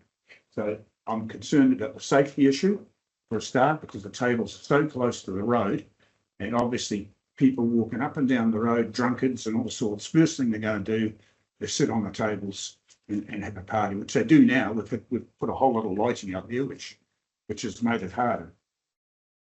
Secondly, we had another instance a couple of weeks ago where our neighbour knocked on the door at 5 o'clock in the morning and said, "Come and help." An 87-year-old neighbour had fallen out of bed, hit her head on the dressing table, had blood pouring out of it. We rang the ambulance up. The ambulance came. Because of all the existing tables that they've got in that alleyway, the ambulance had to park probably 35 metres down the road. So we had to wheel the old lady down in the pouring rain down towards the ambulance, which if those tables hadn't been there, the ambulance could virtually pull up to the back door. Okay, now that happened early in the morning. If that had happened at 11, 12 o'clock in the daytime, you'd never have got us through all the tables and dogs and pushchairs and God knows what else is there. Okay. The other thing is too, we have the fire department. If there's a fire alarm goes off, they come to the front on Marsden Road. So again, that's encroaching on the fire department. So there's quite a few health and safety issues with regards to the application. Now, the other thing is noise. We live virtually right on top of Williams, our apartment. They do 80% of their business is done at night. They have a huge takeaway presence, and the takeaway customers sort of mill around outside there while they're waiting for their meals. If they're allowed to have tables out there as well, they're going to be sitting out there. They're probably going to be eating out there, and probably leaving all the bloody rubbish out there as well. So that's another major concern. So taking all those things into account, I'm here to and talk to you people and hopefully make sure that you don't approve this application, because it does nothing for the laneway whatsoever. So questions? So they don't remove the tables at night. What's their current? At the cafe? Yeah. They've got barbecue tables. They've got, I think, 7 or 8 barbecue tables, which stay out 24/7. And then they've got a whole lot of little round movable tables, which they do take inside. Yes.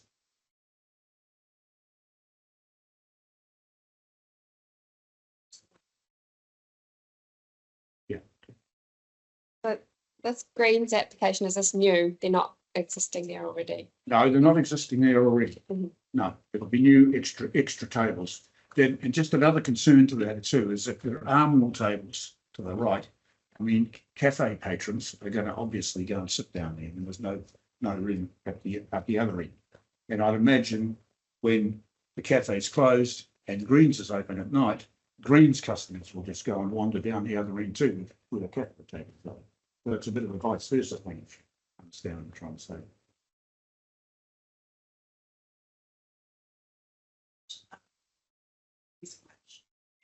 As a service lane. Yes. Yes, I am. Yes, that's the other issue, yeah, as well. And there was not vehicular access through there. No. It's quite historic. This has been to previous community. Right. Issues in that area. Yes. Service lane issues and the access to and from the apartment. So yes. I'm quite familiar with right. the area. Right. Access. And you did interject recently. We annually address health wrestling running licenses, and yes. we recently did 30 wheel vending, and we did have quite a discussion around the number of tables and chairs in right. the area. And your residents didn't object to that. I didn't actually see that, but I have been in touch with Ben from the council. He regularly comes out there, and we did discuss the cafe. And quite frankly, the cafe is not too bad because the owner understands what we're all about and understands our concern, and he does make an effort to sort of, we all try and work together. You know? But my concern is that there's tables at the right-hand side as well. I mean, that creates a problem. Which way do we go? Which way do we go? They're encroaching. We would. Yes. Yes. Yes, I am. Yeah. That just. Is this a swordfish club? That is the swordfish club. And is that your only entrance? That's the only residential entrance, yes. Straight onto the lane. Yeah. Through the sets. Through the dog beds. I mean, the other option we've got is you go down to our car park and hop into the car and we go out the back end. And half the time that's blocked too, as you're probably aware. Yeah. So this has really come because that used to be rented to the bank. No, it's public. This is what is blue there was paid. Used to be the bank. Yes, that's right. And it's now the Indian curry restaurant. Indian, yeah. And then, so I understand if the Indian curry people tables and chairs. Like greens, they're on the other side. No, Well, green zones both. Both greens, but the green tie is open. I mean, they open straight So onto they're that actually leaving laneway. a 2.8 metre there unobstructed, which is not the case of the neighbour, even though we're not discussing the neighbours on Briscoe Yeah. today. Yeah. That will be revisited within in about 6 months' time. Right. Come up, do they come up with first of May, I think they have to apply again, so they will come up. We have them all across the district. Yes, yes, And they will come up again to that one. right. But that they have specifically put on their picture that you have there, that their tables will be against the wall. Right. See, I haven't even seen that picture. I've been to council to try and find out some information of what they actually want to do there, and nobody's told me anything. They want to put show. Sorry, They want to put 4 yellow solid tables against the wall on the western side of the service lane, leaving 2.8 clear metre walkway. There's no whale in the picture. Where's the whale, guys? The whale's been floating around town for quite some years now. Yeah, that's, yeah. Unintended. Everyone at 2 o'clock in the morning needs to jump in. Yes, yes. I know. Okay, yeah, okay. So that's the dimensions that we've been given. and Right. That's what the decision. Okay, there's also a pole in the middle here, isn't there? Yes, It's all filling out, that's not on the picture. you're talking about the overhang. Yes, the one is the overhang and also the big pole. It's actually making it look wider than it is. Yes, Putting the correct. tables as 1.2 and that's not 1.2 or 4 metres. Yeah. Correct. Yeah. But that's what they're proposing. Yeah. And they have actually been allowing the neighbours to utilise the space directly in front of their premises. That's, you're talking about the cafe. Yes. Yes, that's The right. bicycle that floats around the sense. Bicycle with the coffee cart that's here as well. So that's what they are requesting. Right. For tables and chairs. Yeah. Okay, well, it's still from our standpoint, that's still an issue. I mean, because as I said to you years ago, we had the cafe, we actually had the cafe. We allowed them to put a couple of tables down there because they asked us and we said, oh, well, no big deal. But then we had this problem with my wife going out and drunk and sleeping on the tables and all sorts. So we asked the cafe to move backwards, which they have. But that's going to create issues again. Not only, oh, sorry. When I look at this picture, you talk about a 2.8 metre clear rate, but that's not the reality. So the entire width is 4 metres. I'm just sitting here looking at how we sit at a table. Yeah. So the table is 1.2 metres wide. I don't have a tape measure, but I'm guessing You need about 600. that I'm occupying at least 600 on one side and another 600 on the other side. So that's more likely to be 2.4, which is leaving a much narrower strip of 1.6, which is slightly less than I am tall. It's not terribly wide. So I don't know that that particular picture is particularly accurate depiction. But my question is there a solution that would be acceptable or no tables at all? Well, as I said, we've already got cafe to deal with. So, and a lot of people in our residential complex are elderly and they're easily intimidated by dogs and kids and a whole lot. That should, and that's their safeguard really. They walk, they go right. I am intimately familiar with the Yeah. congestion around the cafe because I've been there with the chairperson Yes. to have a look. Yes. I didn't pay that much attention to the other side at the time, so And the other thing you're going to get with that is, as I said before, a lot of the Greens businesses takeaways. So they will stand outside there, you know, talking in Indian, shouting and screaming and everything else. And then, but when they get the takeaways, if there's tables there, what would you do? It's a natural reaction to go and sit down eat the meal. So there's going to be more noise. And what's going to happen to all that rubbish? Who's going to pick that up? Council, isn't it?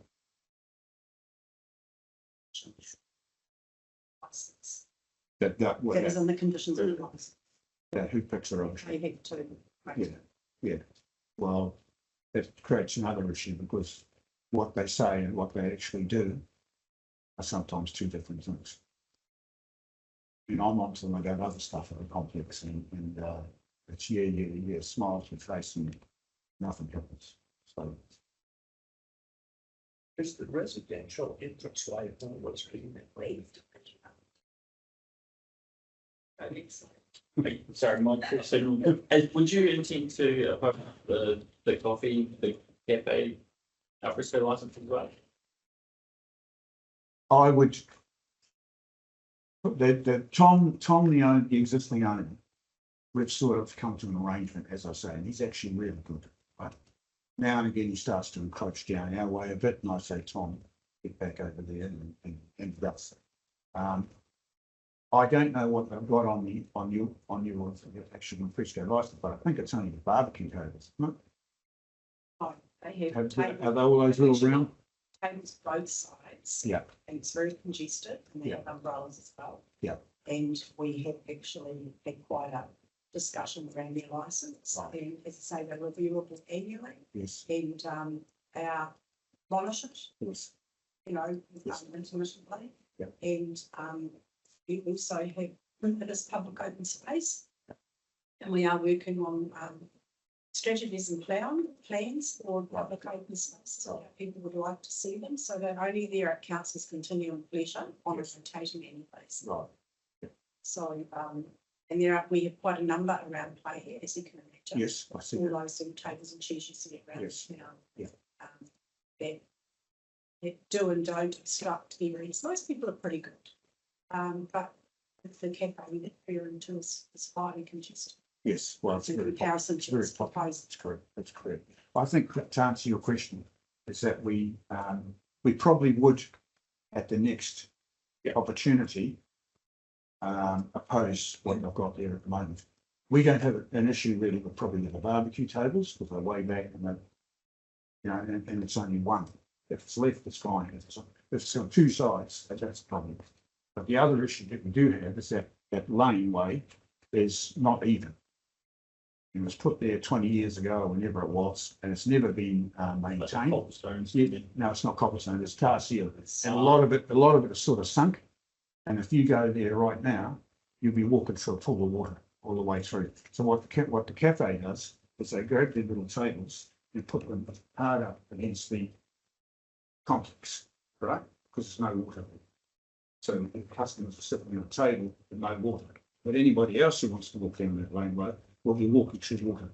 I did it this morning to the gym and walked through water. And that's what happens when it rains. It's no it's never done anything. Jane has her hand up. Jane has her hand up. Jane, go for it. Yeah, I'm just trying to remember with the alfresco license for Third Wheel, are they meant to move their tables back in at night? Only the small ones that are up against the building. I think they've got a current license. I prefer not to focus on the application. We're aware of the congestion. It's really just questions around this gentleman that's opposing on behalf of some of the residents from the apartment block. Yes, I understand that, but I'm just curious in terms of the congestion of the road that he's talking about. And Third Wheel shuts at 2, which is quite a different proposition from the Greens, which is open at night, and those two are quite different. I'm just curious to know what is the requirement to tidy the space up so the public can walk on what is effectively an access way. And I'm particularly concerned about the ambulance and fire brigade access that the gentleman mentioned.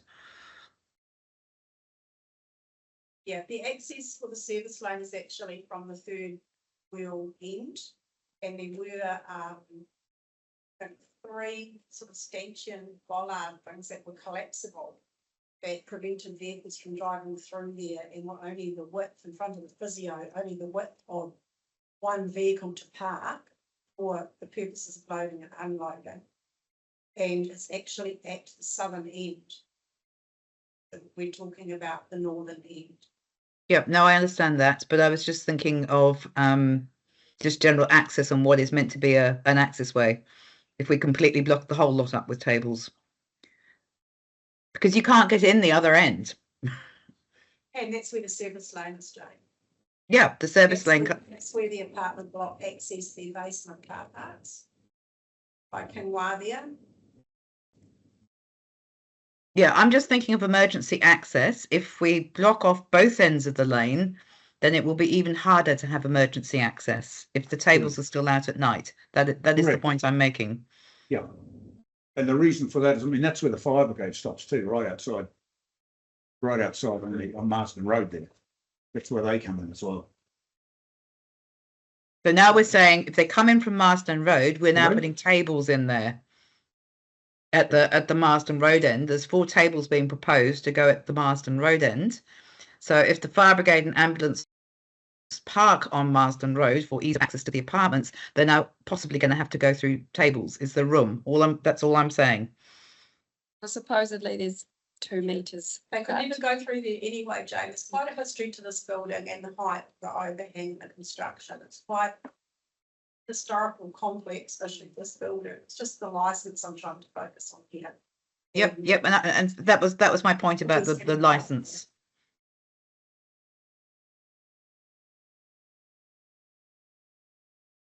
Oh, thank you. No question? Serious, no, it's my question was. I mean, I used to manage the service club for million battalions. And it was only ever a service lane. And in fact, the service club had moved their air conditioning units because they had over 100. Okay. Yeah. Actually, I would have thought that anything else is drawn. They may well have overhung these tables and chairs at that point. But that was, so the usage has changed over a period of years. And the volume, because you changed the usage of the building from a bank to a restaurant, under this. It's changed again.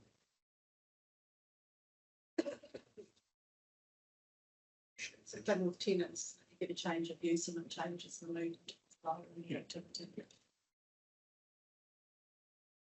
Okay, thank you for addressing that. Any questions? Thank you for coming and Okay, thank you. So what's the process now going forward? I mean, what? so we will discuss this today in our meeting. Yes. And these licenses issued by council, we make a recommendation. Right. And that will go through, well, not so through, whatever decision goes through as a recommendation, but the decision and actually sit with us, it's our comments and our discussion. Right. It is put forward and the final decision sits with council. And we do have, as I say, we revisit these, they come under a delegation to us and comment annually. So all the officer licenses in our area, Islands-Whangaroa area, come to us. One's on the stream, but also all around the community.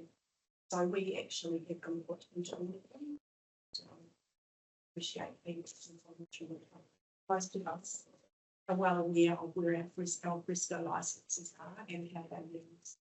And sometimes abused. So it's important for us that we keep minimum footpaths for accessibility and our fresco. So it's very trying when it comes to getting that minimum 1.5 to 1.8. Yeah. Anyway, as you know, right. At all times, that's not easy. Well, reality is, I mean, now you say that, I mean, reality is it's to have 1.5 to 1.8 metres clearway, it doesn't happen. I mean, even at the cafe, it doesn't happen. I mean, you've got to weave your way through. Yeah. Okay, well, thank you very much. And a time frame on a decision, any sort of? Well, we make a recommendation today. Yeah. As it goes to council, and they decide whether or not to issue the license. Right, are we privy to your recommendation? Yes, Oh, okay. the recommendations in the agenda, for us to, discuss it and approve it with make comments to the applications. It's a little bit. Right. And it will go to council and do this process. So can I get an answer today from you people, like later on today? So I have your email You've address. got, oh, great. Yeah, so I'll be able to. Fantastic. Yeah, Okay. but the decision doesn't sit with us. No, I understand this, I understand that. Cool, thank you very much for your time. Thank you. Okay. Thank you for your patience waiting so long to. No worries, no worries. Safe travels. Thank you. Your road may actually be closed. Yeah. Kevin, you don't actually have to wait if you don't need to. We will call you later on with the decision. But you are welcome to stay if you want to, but I think it's respectful for people to sit during other people's discussions. So it is. We're actually going to break now for a cup of tea. So you're welcome to join us before you hit the road. Great. And with our koha there, there's the end.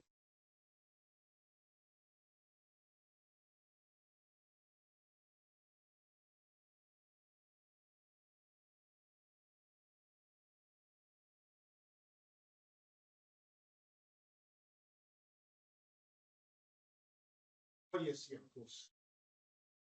Yes, and thank you for your patience and due diligence. Good, interesting morning. Welcome. Okay, I'm going to call a 10-minute break.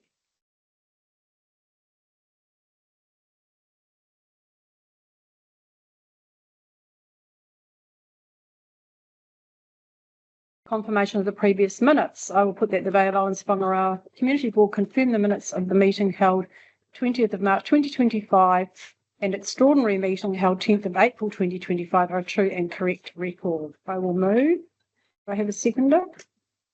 Yeah. Thanks, Amy. Just for the only correction I would like is to, in the present, on those first minutes, is to remove Bruce. We actually did do it when we did the preview, but it's come back in. I don't know why. He actually was an apology in that one. Anything else anybody picked up?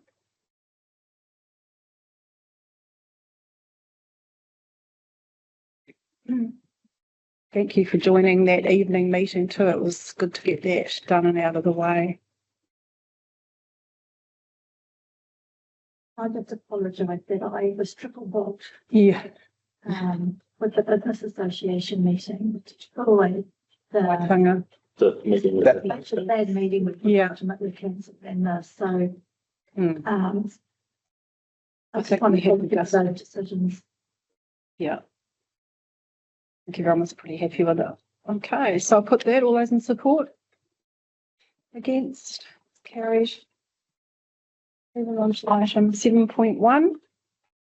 So we have rural travel fund that the Bay of Islands-Whangaroa Community Board allocates rural travel grant funding in accordance with the recommendations received from Sports Northland as follows.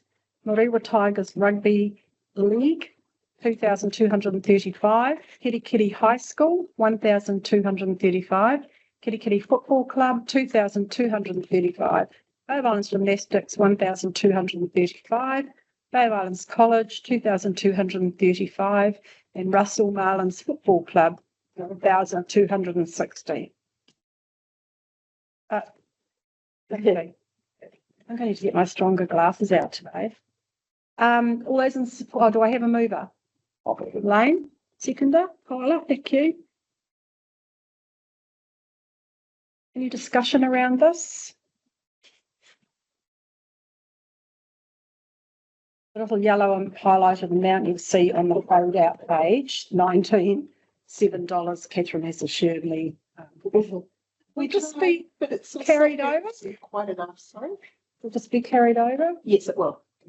Because this funding comes from the external to council, it comes from Sport New Zealand, we can carry that over. It doesn't disappear.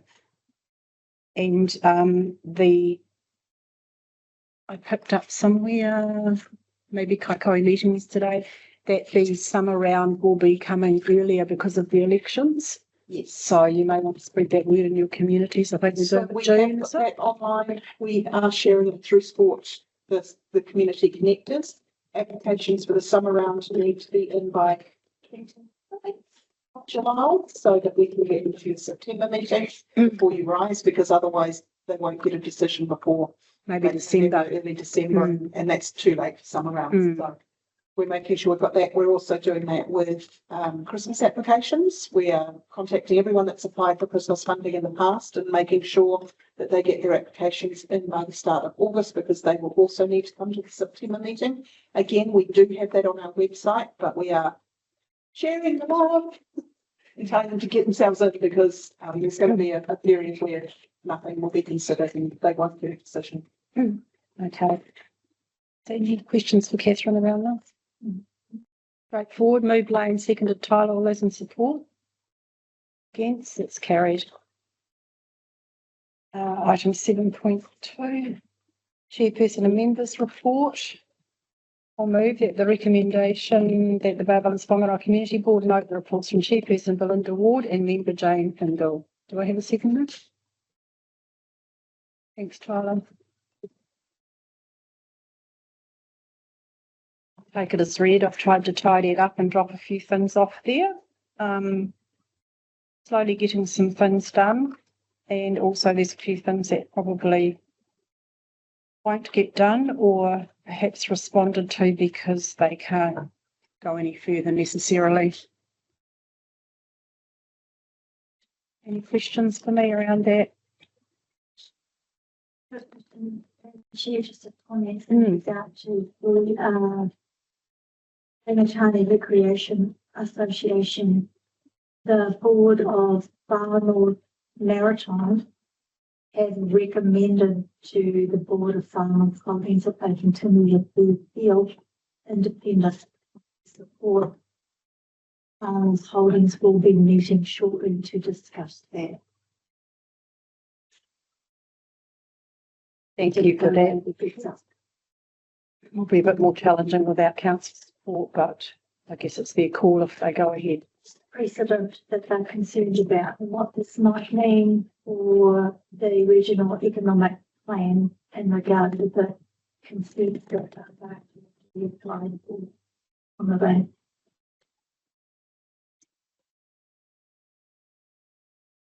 Okay, watch the space. Yes, so yeah, still getting lobbied over Rangatana, as you can imagine. Regard to the Farmers Holdings Williams Road car park charges. Yes. Park there a couple of times. $2.50 an hour is incredibly still. I don't know if you are having those conversations with the board, you don't even pay that on the road. So I just wonder about how this is compared on. This is specifically in relation to the memorial hall users. There will be a significant number of users. It is the memorial hall users that are the most effective, and particularly the elderly who play bridge, because they need accessibility parks or to be able to be handy. It is something that the committee have been discussing. They were told by the deputy mayor that if they ordered their receipts to council, that they would get them to reimburse through Farnham Holdings, but that's not the message I'm getting from Farnham Holdings. So we'll continue with those discussions. We haven't met this year with Farnham Holdings, I don't think, have we? The community board chairs have historically met quarterly or at least 3 times a year with Farnham Holdings, but this year it hasn't happened as yet. So I must follow up on that. Chairperson Adele may not be available, but it's really important that we do meet with them, because these are the sort of community concerns that we put on the table when we have a discussion and work around resolutions. And there's been a lot of questions over the car park. They implemented the airport and then decided to do the same in Williams Road car park. There's always been a charge, but people just weren't paying it. Out-of-town visitors were paying it, but the locals weren't.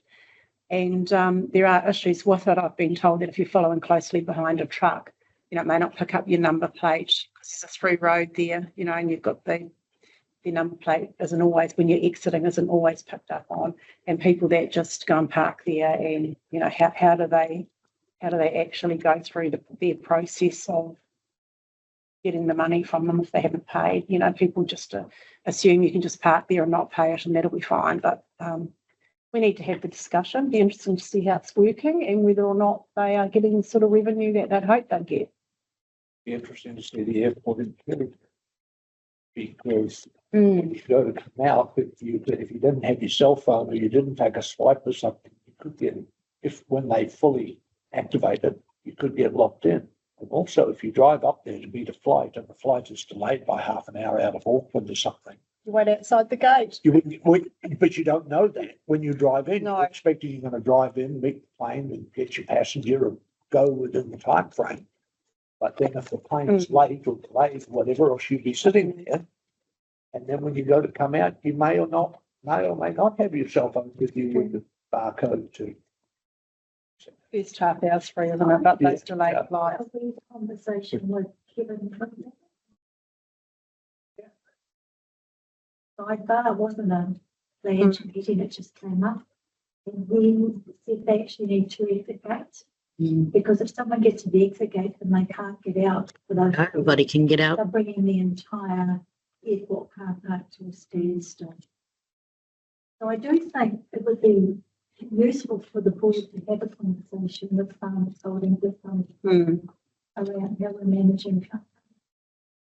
We can also, sorry, if there is a remittance policy for some users, I'm not aware of that. It's probably high time Farnell Holdings came and addressed the board. Perhaps it's something we could look at when we don't have funding applications, that they come and we just have a casual session of question and answer, because it is very helpful and they certainly are cooperative with working with us at community board level. So, okay, Jane's not here to. Jane is back. Jane has good news where she has full power internet and the road is open. So Jane has made her way home. That's good. So I've made it home. I've stopped camping in somebody's house and I'm now back home. Okay, Jane, we're just up to members' reports on your report there.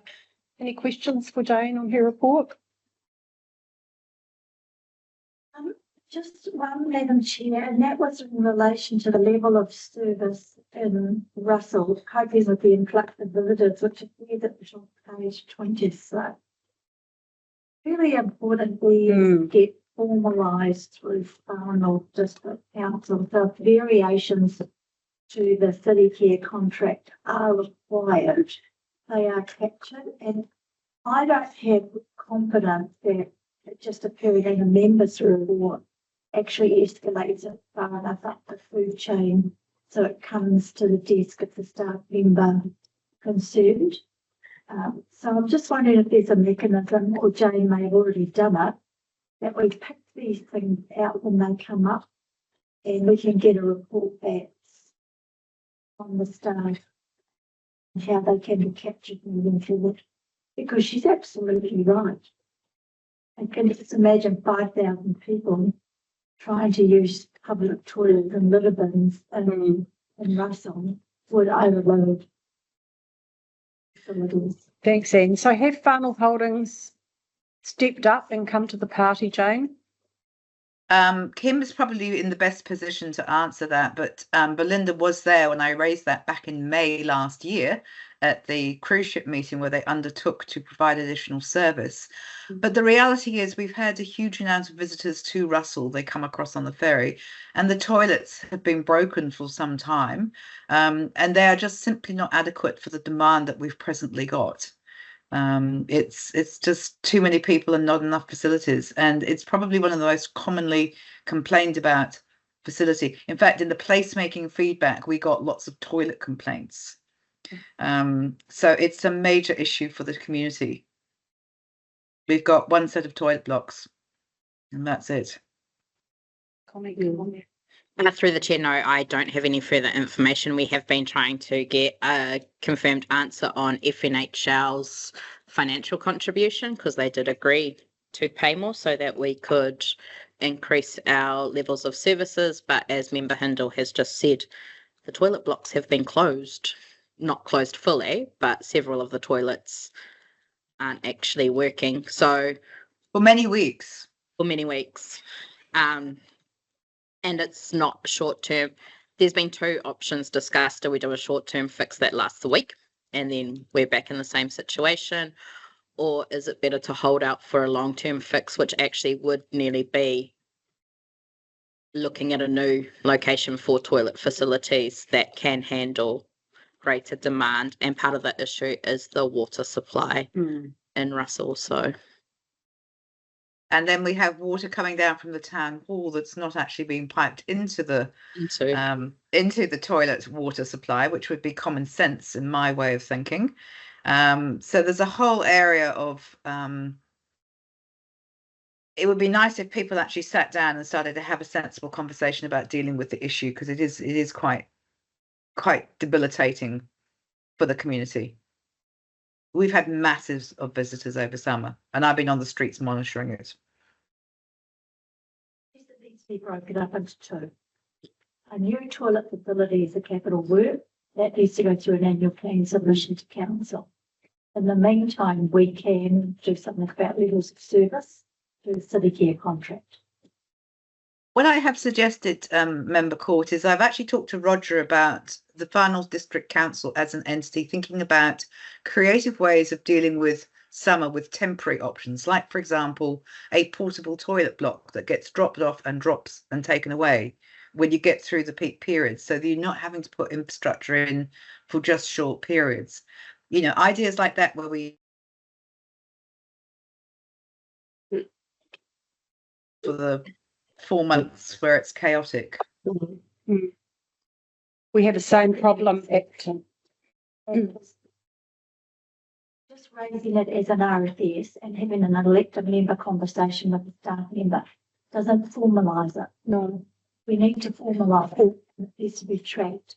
So I'm just wondering if perhaps it's timely to invite a staff member who is responsible for the city care contract back to a meeting with the board. This won't be the only issue. I know the bio toilets is also an issue. Well, the King Forest is as well. Yeah.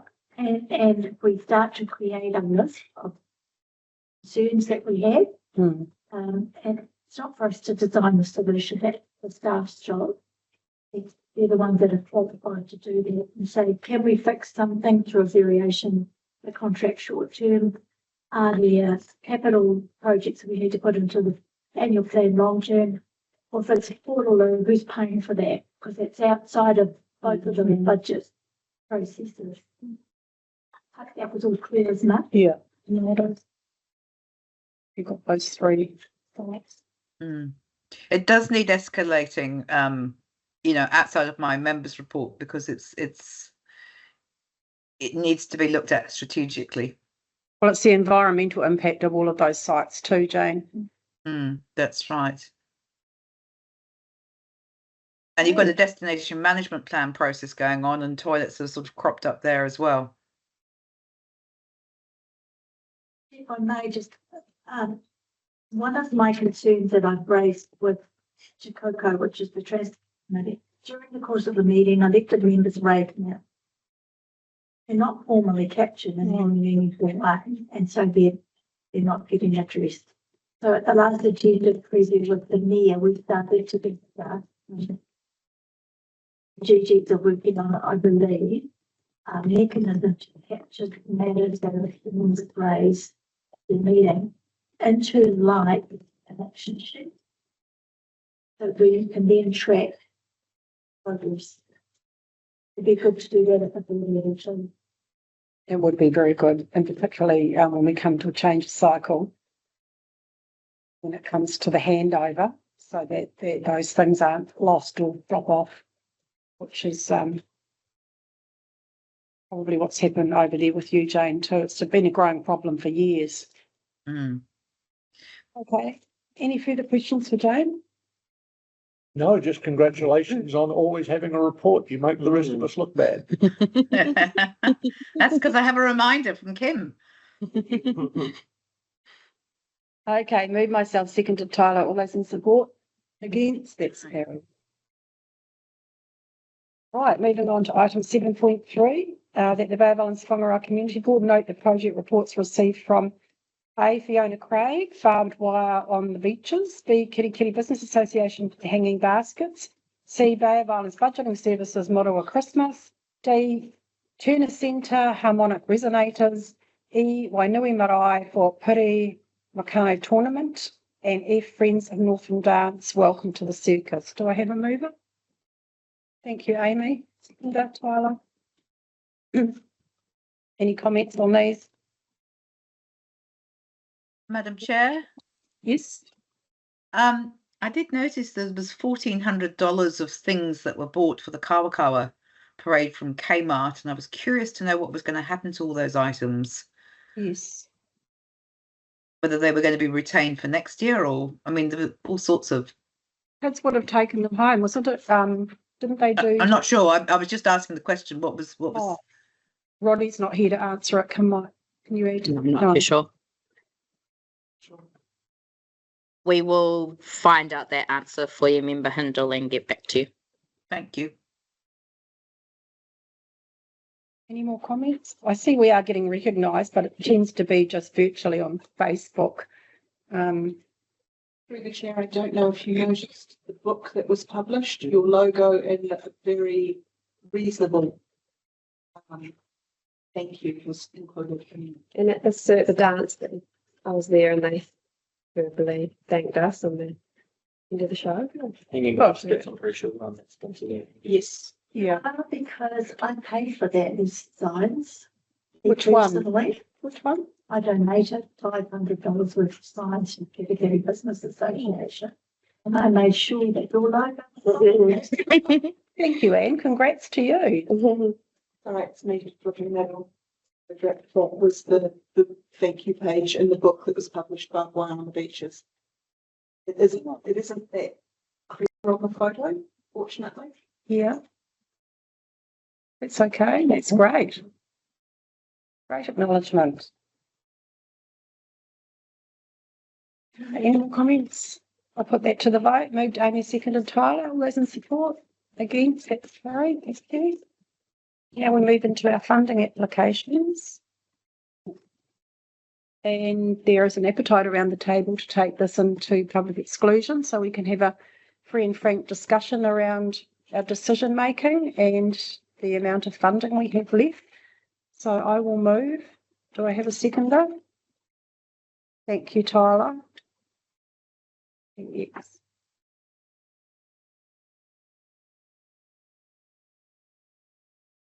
And I will also move to suspend. Rescind the resolution 2024-133 from November 2024, granting the sum of $5,000 plus GST if applicable to the Northern Dance Company for costs towards the show in Lyven, as the show was unable to take place. And that was moved, that $5,000 is put back into our community fund. B, that we approve the sum of $1,652 from our community fund to Tania Pomana for costs towards Matariki printing, Wananga and Bay of Islands, Whangaroa ward libraries. That was moved. We then went on to C, approve the sum of $3,333 from the community fund account towards Janine Pikari, cost towards running Matariki, Rongoa, Wananga and the Bay of Islands, Whangaroa ward libraries. We then approved the sum of $1,706 from the community fund for Korari Enterprises towards running Matariki paper making, Wananga and Bay of Islands, Whangaroa ward libraries. E, we approved $1,585 from the community fund to Medina Koni for costs towards running Matariki, Rananga, Wananga and the Bay of Islands, Whangaroa ward libraries. We also approved $4,851 from the Community Fund to the Dust Palace Trust for costs towards running the show Te Tangi Te Tui. We approved $3,000 from the Community Fund for Far North Resilient Communities for costs towards seed funding for Kai Resilience. We approved $3,959 from the Community Fund account to Living Theatre Charitable Trust for costs towards running Matariki Glow Show 2025. We approved $2,600 from the Community Fund account to the Centre for costs towards running Matariki Ngā Rita Te Reo Māori Play performance. We approved from our Pride of Place Fund $2,898 to Vision Kirikiri for costs towards tree maintenance on the Wairoa Stream track. We did not approve $2,521 to Whangaroa Health Trust Services Trust for costs towards replacing gym equipment for community use. That was lost. We approved the sum of $3,000 from the Community Fund to account to Power Trust Mary Ann Connor for costs towards running Matariki movies in Moroa. We approved the sum of $3,200 from our Community Fund to Whangaroa RSA Trust for costs towards running Whangaroa RSA centenary commemorations. We did not support $12,220 from our Community Fund for Kirikiri Football Club. That was lost. That was towards mobile pitch floodlights. And finally, we did approve $3,000 from our Community Fund for Road Safety Education Limited for costs towards running road safety education classes at Kirikiri High School. Thank you. That is all of those.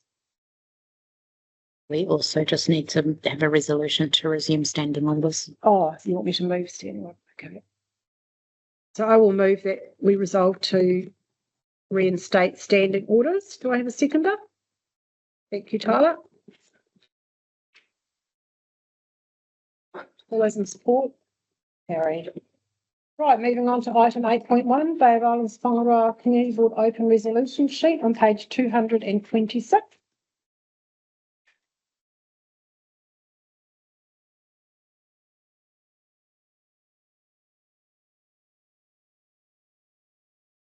I will put the recommendation that the Bay of Islands Whangaroa Community Board receive the Bay of Islands Whangaroa Community Board April Open Resolution Report. Do I have a seconder? Thank you, Lane. You'll see the updates there in the right-hand column. Madam Chair, I can give you a further update on the first two, which appear on page 227. The application for easement of the right of the Eastern Reserve and the application for easement in licensed on over the right of the Eastern Reserve, which council last week and will approve. Thank you, Anne.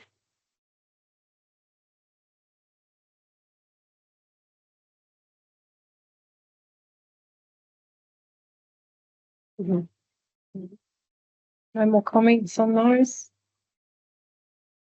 You'll see Lane Kirikiri Domain, that final item is some very small print. That the paper has gone to senior leadership team on co-management. It's near completion and is expected to be presented within the next month. We'll be happy to see that. Reserve management plan. So I'm not sure where Roddy is. I know that's the Kirikiri Sports Complex. So we know further ahead with the management, the model for Kirikiri Sports Complex. So what is that? The reserve. That's the reserve management plan.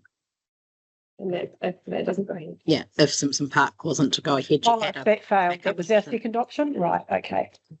Okay, there's nothing additional there. So moved by myself, seconded by Lane. All those in support? Against? It's carried. We move on to item 8.2, al fresco.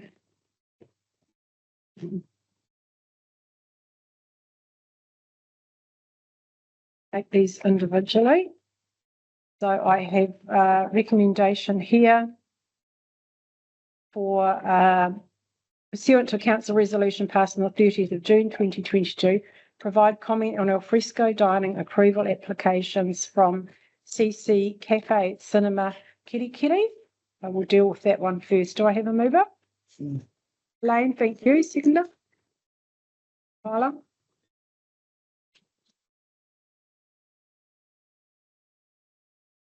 Lane is mover. Yeah, it functions well, but they, like all al fresco operations, need to have a friendly reminder to maintain reasonable access.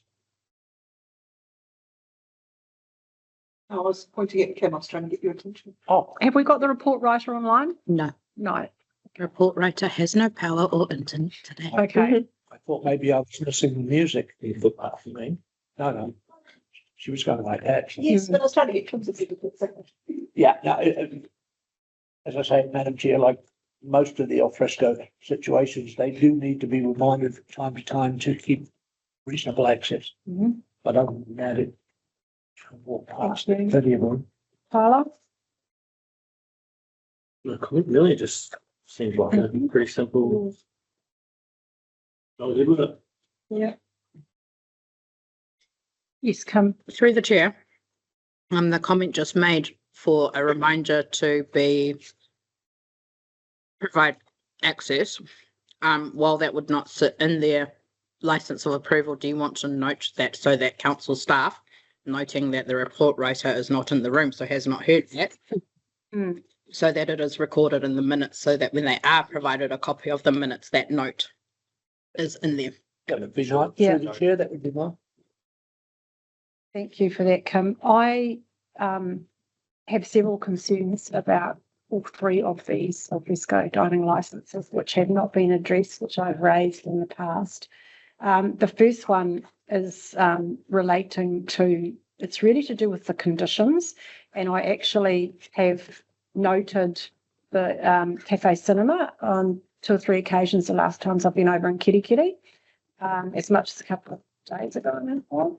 And they actually didn't have a reasonable minimum footpath width. They had put the umbrellas on the outside, the western side of the tables. And in the photo that we've been provided, they show an umbrella behind the table that actually brought them out to beside the 2 tables. And they were in the external passageway or thoroughfare of the footpath. I didn't get out and measure it, but I doubt very much if they were a good 1.5 metres. And with the umbrellas up, they were a bit of a health and safety hazard too for people walking by. I feel umbrellas should have a mention in this first condition that concerns me with all of these applications is number 1. They give approval for tables, and although they put the dimensions of the tables plans, they do not put the number of chairs in the approval, which I think is crucial to, we get little wee tables and sometimes there's 4 chairs around them and they take up twice as much space as they apply for and do impede the flow. So that's my first concern. The second one is item 2. We have a minimum 1.5 metre clear access. Under the accessibility, and I know a couple of you sit on Disability Action Group, that we should really be probably lobbying to push that out to 1.8 metres. I'm not sure how the board feels about that and with how easy it is for us to actually have that revisited, because it's a policy, yeah. But I think we have some inconsistency around the area when it comes to accessible footpaths and their width and these policies when we're wanting access. Through the chair, just trying to think that through, we have already had those that do have 1.5, so it would be going to relook at those. For those who do not make 1.8, it may be a revocation of alfresco dining license.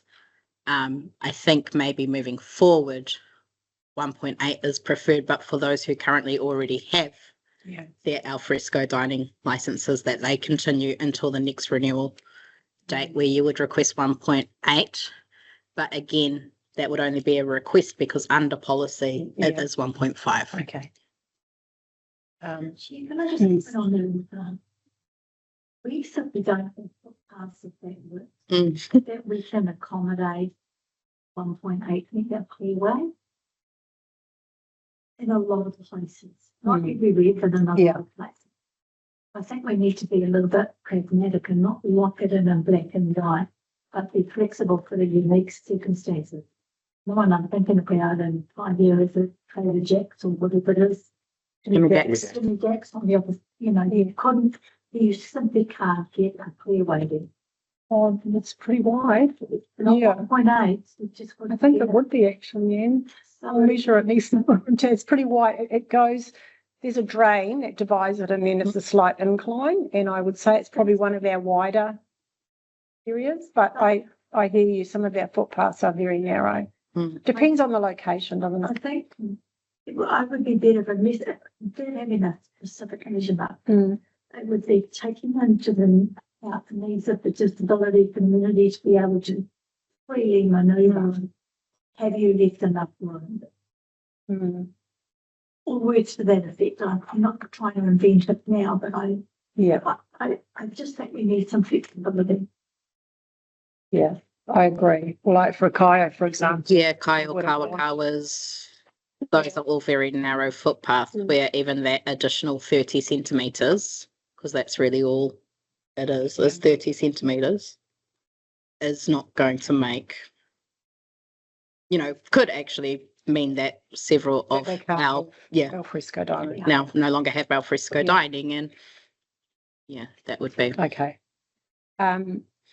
Umbrellas I've been harping on about for years, and number 2, it just talks about the licensee is required to remove all items used for alfresco dining by 10 p.m. each day. So I think that probably answers the query about the usage of one of the applications here today.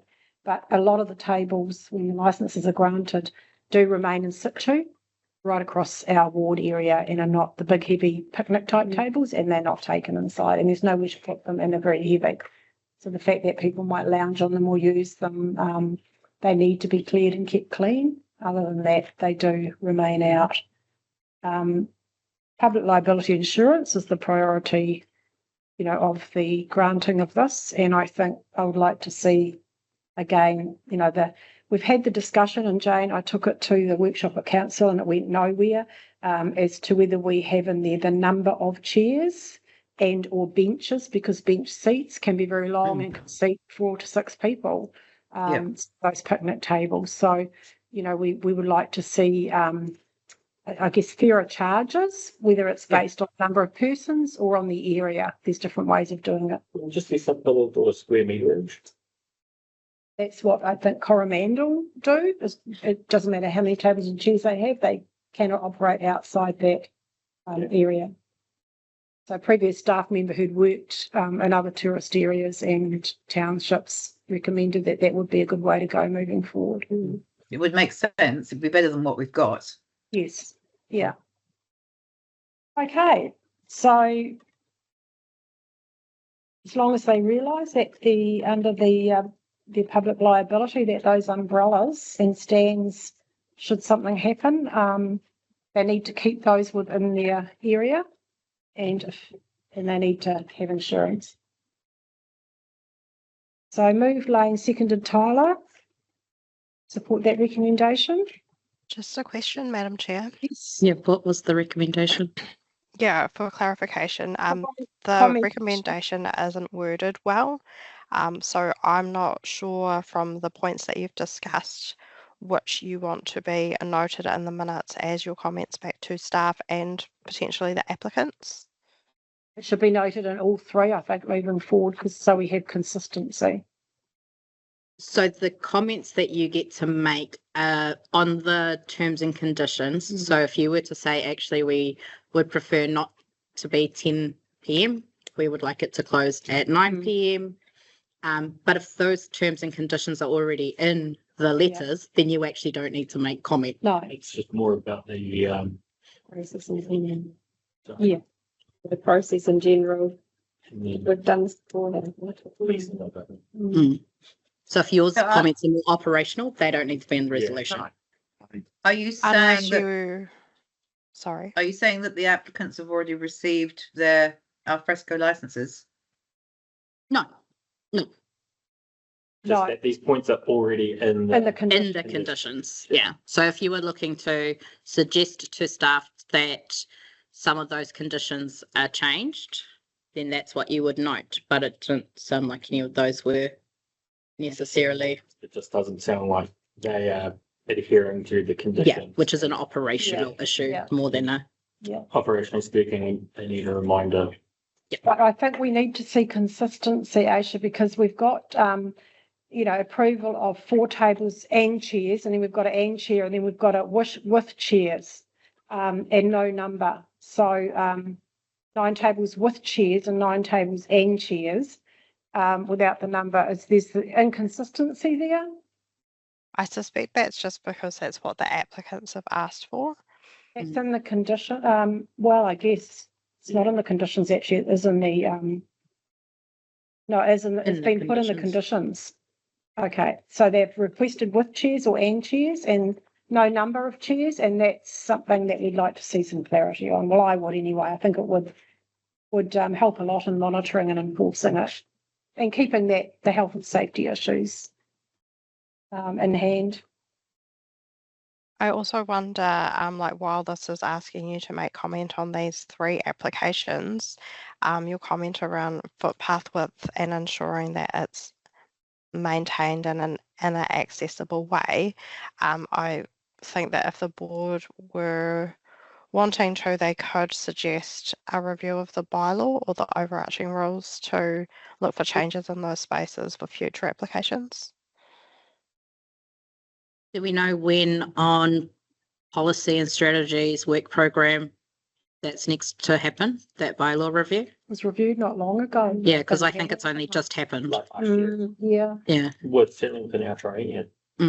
Yes. Did we not, Madam Chairman, did we not make comment at that time? We did. We did. And I did at council and on Jane's behalf as well, these same issues about area and number of persons. And that's when the staff member suggested at the time that we look at area rather than numbers of tables and chairs.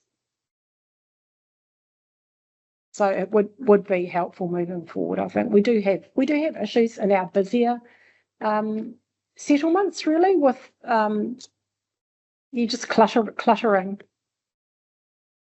And there are a few sites that come up all the time that we'd like to see better width there maintained for health and safety reasons. So compounded, of course, with sandwich boards and other things. Yeah. But I was, without dog bowls, presuming to speak for my colleagues, the list of bylaws that are currently sitting there waiting to be developed or reviewed is significant. So we were asked the other day to vote on the list that came out of that. Was a little surprising to me, but there you go. I don't think there's any chance of getting this bylaw reviewed in the foreseeable future. No, I don't either. Madam Chair, is it possible to change some of the condition, just in the conditions? For example, under condition 3, you've got patrons will not allow guide dogs, prams, or personal items to obstruct the walkway zone. Could we say no, and umbrellas? Not until it's reviewed. Those conditions are site specific though, aren't they? Yeah, they are. So you could add, you can add in. Umbrellas should not obstruct the walkway zone. I think we need to keep pushing this. Jane and I, when we sit on the disability action group, every meeting it's 90% obstructions. That'd be fair to say. We get a lot of complaints over our way. It used to be signage, now it's other things obstructing, clothing racks, chairs, and tables. And the state of it. resident. Yeah. So I think it's quite reasonable to say, you know, when we mean a clear way, we mean a clear way. That can snowball, snow umbrella, No obstructions. obstructions of any kind. Yeah. Really good. And including umbrellas or the additional. I would if they're encroaching on the walkway. Could we just not include umbrellas or just say, you know, with no obstructions of any kind, you know, within the 1.5 meter clear access? To be fair, though, conditions number 3 says patrons will not allow guide dogs, prams, personal items. We're not asking the patrons to make sure about their umbrellas. Yeah, we're asking for the business owners. Yeah, actually, that's a little bizarre, isn't it? So the patron can't let their guide dog. So we need to say that the alfresco dining approval include not the patrons. Ridiculous. And then we're changing the policy, are we, or the intent? Well, you can't ask the owner of the business to be responsible for someone's dogs. You? You can for. You can. Yep. We ask the owners of businesses to be responsible for the behaviour of patrons. People stick dog water bowls in the walkway. But why specify C9 dogs? Because you have to have them by. You're allowed to have. Not all businesses allow. No, but yeah, I mean, I've Just say dogs. The one we're just doing, or you leave it as broad as possible. Yeah. Cinema Cafe is one of the dog-friendly restaurants in Kirikiri. I mean, people go there because they can take their dogs. And some of these outside tables can have 5 or 6 dogs hanging around. They're not CNI dogs, they're just dogs. I do think that's a good thing. I don't, what I'm saying is that the broader you know, that the proprietor, whoever gets the license, has got to be responsible for maintaining clear, reasonable access. And that's where the area is better than. That's right. Because whatever they do inside their area is their business as an operator. It's outside the area that. That's exactly why the square meterage area would make things so much easier. Yes. We've sung that song. The choir has sung that one. Let's move it on. We've got. You've added. Nothing. You haven't given me a resolution. Oh, okay. You keep talking around the room, but don't actually. Jane wanted to add. I was just going. Oh, that made no sense to what Jane added. No. No. Okay. I think it's just as simple as do not obstruct the access way. Full stop. Whether that's dogs, umbrellas, prams, personal items, all the other things that are listed in there, there'll always be someone who say, doesn't actually say I can't put my suitcase there. So who's going to monitor and enforce that council event too? The business owners should be. Should be. But Yeah. it's, you know, that condition. No, it's the business owners to make sure that their patrons are not blocking those access ways. Council can't sit at every cafe, although if we could, I'll put my hand up. But I need a Visa card and some reimbursement to make sure that, you know. Yeah. But I wouldn't even say that which patrons, whoever has got the alfresco license has got to be responsible that the access way is maintained. Like it should just say everything up until that patron sentence shouldn't be there, and then it should say something like, "You are in breach of your license if the 1.5 meter access way is not maintained." Yeah, and it can be revoked. That's the thing. If you don't comply with your license, then you might not get it next year. Exactly.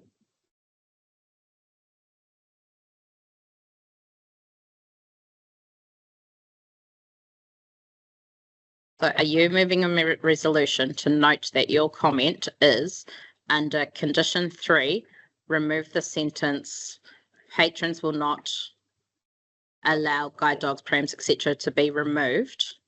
And in addition to that, that a replacement sentence should be if a minimum of 1.5 meters is not adhered to or complied to, you do risk. Or we just say patrons must not obstruct the walkway. But it's not just about patrons. No, it's got to be broad and be like, this strip is sacrosanct, Public open basically. space. Yeah. As the 1.5 meter clearway access is public space, and you'll be in breach of your license if you impede it. And you may, And it may result your in license may be license being revoked. And just seeing as we are doing this one by one, would you like that for all three applications? Because let's not have this conversation 3 times. And I think we need to go with one and say we would like to see the number of chairs stated. Because ideally, one of these should say picnic tables, not chairs. We don't need to say picnic tables if we enforce the one that they've got to remove the furniture by 10 a.m. No, I'm talking about number of chairs. Like this has got chairs attached, the bench seats. Yeah. Some do, some don't. That's just going to be so hard to police. Yeah, because a picnic table, I could How many fit chairs are on a picnic possibly 3 of me across, but 9 little kids. Carrying that sushi place and we've got them. Yeah. So them on the Strand and Russell. But we could fit 3 of us. As long as you can still get past. yeah, as long as we've got the access way, that's probably what's most important. All right. So you can't put a big group out there, but 4 or 5 chairs is not. People move chairs. You can't stop them. Yeah. It'll just be too hard to police, but as long as that. But as long as they just there. have their one. As long as they keep the access way clear, that's what we're after. And the owner of the business needs to be responsible for moving his patrons back inside the space. Yeah.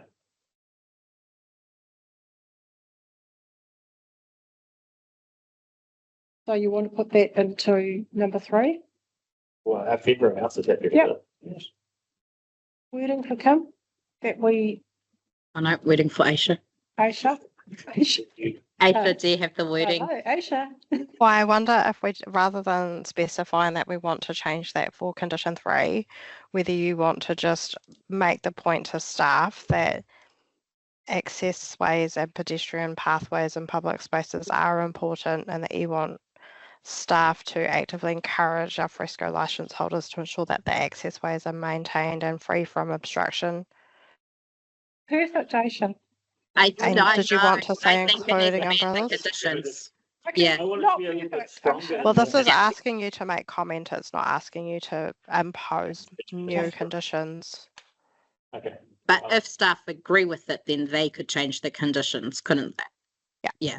So. But I think our comment is that we're noticing that too many of them are actually spilling outside and blocking the access ways. That's our comment. They're not being complied with. And you made the same point about furniture being kept out overnight. Like, it's very clear in there that furniture must be pulled in each day no later than 10 p.m. But you're observing that that's not happening. So we're wanting to remind staff that that needs to be monitored and reminded. They can't, because they're not going to come around at 10 o'clock at night and check the furniture. So It's all heavy and it can't be moved, some of it anyway. So it's a reminder to the license holders that that is a requirement. Well, I would say every single one in Russell could not bring their furniture inside. And nor could the bulk of pie here. So having that statement in the in the alfresco dining license is quite meaningless. Yeah, too. So do we want to just remove it? I would be inclined. I think though, if you have it in there, some are going to be able to proceed on it. If you remove it, then everybody leaves their furniture. Okay. Around. All right.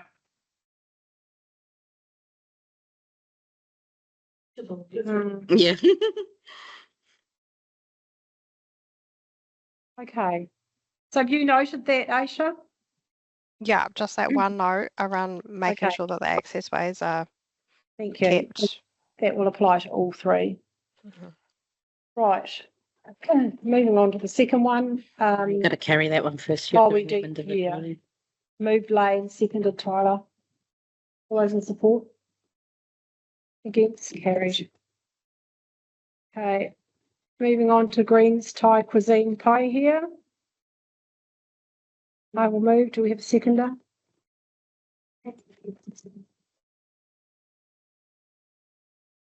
Then we had John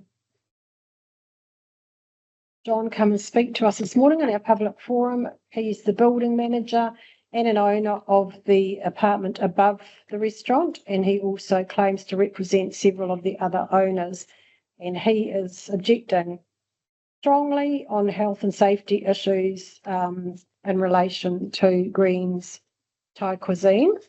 And he doesn't think they should be allowed tables, but they fully supported and do support third wheel vending, which is the neighbouring cafe that has a proliferation of tables and picnic tables and umbrellas and a lot of other things in the same service lane that this has been applied for.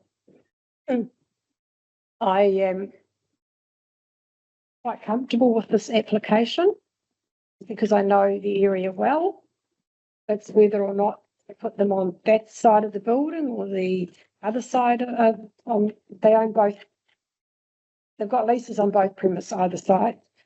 The picnic tables shown here have been put on the same side as the neighbouring cafe that has large picnic tables down that same wall and on the Silverfish Club boundary.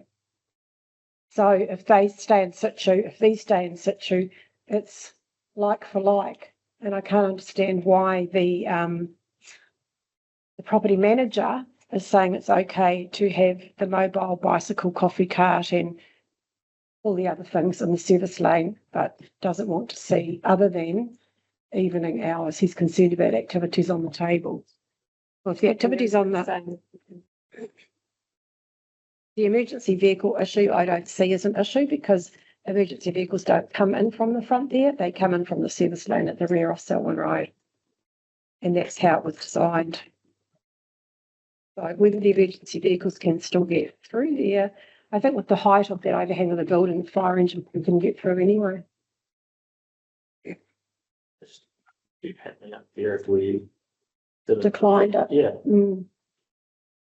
I think my concern is really the lateness of the hours of the operator, whereas the third wheel it shuts at 2. So I think you've not got all day dining. The conditions are they have to close by 10 anyway. They can't use that outside area after 10, and they're not open late at night. Why is nighttime any worse than opening early in the morning? Like the coffee shop round the corner that's open in the dark and serving coffee before daybreak, Things are an outstanding negotiation Yeah, I think. in our community, and I agree with your comments with the prejudicial to Greens. Yes. Sort of saying no to you, but your neighbour, who we know is causing a nuisance, and continues. Which is the condition. Yeah. And Greens actually allowed the neighbouring cafe to put their picnic tables and their bicycle and chairs in front of. So Greens actually lease the office space. If you look at your map and you've got the entrance way into the apartments there, the Paihia Sales apartment entrance, the white strip. Greens also lease the commercial premise behind that as the office space. And the tables and chairs were in front of their boundary line. So they're allowing the cafe to use that, and they actually haven't applied to put tables in that area opposite the entranceway, and that they're allowing the cafe to use. I wrote down concerns that John talked about. He talked about fire department, health and safety access. That's a building consent matter. And their accessibility, as long as they can get down there, the tables will be movable to the ground. Noise is always going to be an issue of some element of noise when you have apartments in a CBD. There's a lot of case law on that. You cannot expect to remove all noise there entirely. But these are people dining. It's not a nightclub. No. And the disorderly. They do, people sleeping on the tables, unsociable behaviour, that could easily happen on any alfresco table. Yeah. So I am sympathetic, and I didn't see anything there that would lead me to want to vote against. they bought a residential property in the middle of a commercial sector. I mean, there's going to be activity, there's going to be delivery trucks, there's going to be all sorts of things. My only condition, Madam Chairman, is there's still access, reasonable access down the centre between the two lots of tables. I mean, I actually think there's a bigger problem on the other side with the third wheel tables because they clutter up the whole alleyway, really. There is, Jane, big problem. That's You know, that actually is my concern. So you add these in. I mean, it's not because these are actually quite easy to get past. You know, you can walk past them. There's plenty of space, but then you hit the other side, and you really are kind of picking away across dogs and all sorts of stuff, and it's quite hard. The alleyway is pretty much blocked. Have a very similar situation in Kirikiri outside the East Cafe. Yes. Quite often I find that I'm having to zigzag my way through there. You do. So I think the solution here is we would actually require more active monitoring and discussions with the landowner if it's becoming a problem. The staff go in and talk to the licensee and say, look, it's becoming a bit of an issue. I agree. And I think it's a case of some of the premises just putting a lot more tables and chairs, squeezing them in so they can get more bums on chairs and extend their commercial area for very little charge, very low charge. It'd also be good to make a note when these applications come through, if monitoring has had to talk to them, you know, more than once or multiple occasions, or if they've had to talk to them at all about breaches, that should probably be noted. It's a good point, Aisha. Encourage people to the street. We do. And yes, there's a benefit to the business. But we're not asking councillors, why would we want to encourage people to sit in the street? Vibrancy. For the vibrancy, it does. It gives a sense of security. Yeah. Lots of eyes. Yeah. There's a sense of safety. Vitamin D. There's a benefit to the business. Vitamin D, yeah. Interaction. Yeah. There's a benefit. Prevents fresh air. We've got a Grinch amongst us today. But we're not asking, you know, what we're asking is 1.5 meters of clear thoroughfare, and that is not a huge ask, really. So if they can't do that, there should be maybe a warning. Yeah. I mean, if we desperate to have people eating outside, then we should have a bloody 10-metre footpaths. I think we should actually do a sweep of when I say we, the monitoring officers should do a sweep of these areas like they used to with sandwich board signs going into summer, and just note those that are impeding the footpath, because signage is becoming a problem going. Taipa Sailing Club, is that the roof falling off? Oh. The Taipa Sailing Club is completely sailing away. Gosh. Okay. I thought they had al fresco dining there, and I was worried about it. No. We note the gentleman who came to speak with us in public forum today, but we do not have any objection around Greens applying for a al fresco dining license. To show you this picture that council's just put up, and we think that's outside zest. Oh dear. Their tables. God. Oh. That'll clear the footpath. Okay, moved by me, seconded by Ann Court. Ann, did you want to make any further comment on this? All those in support?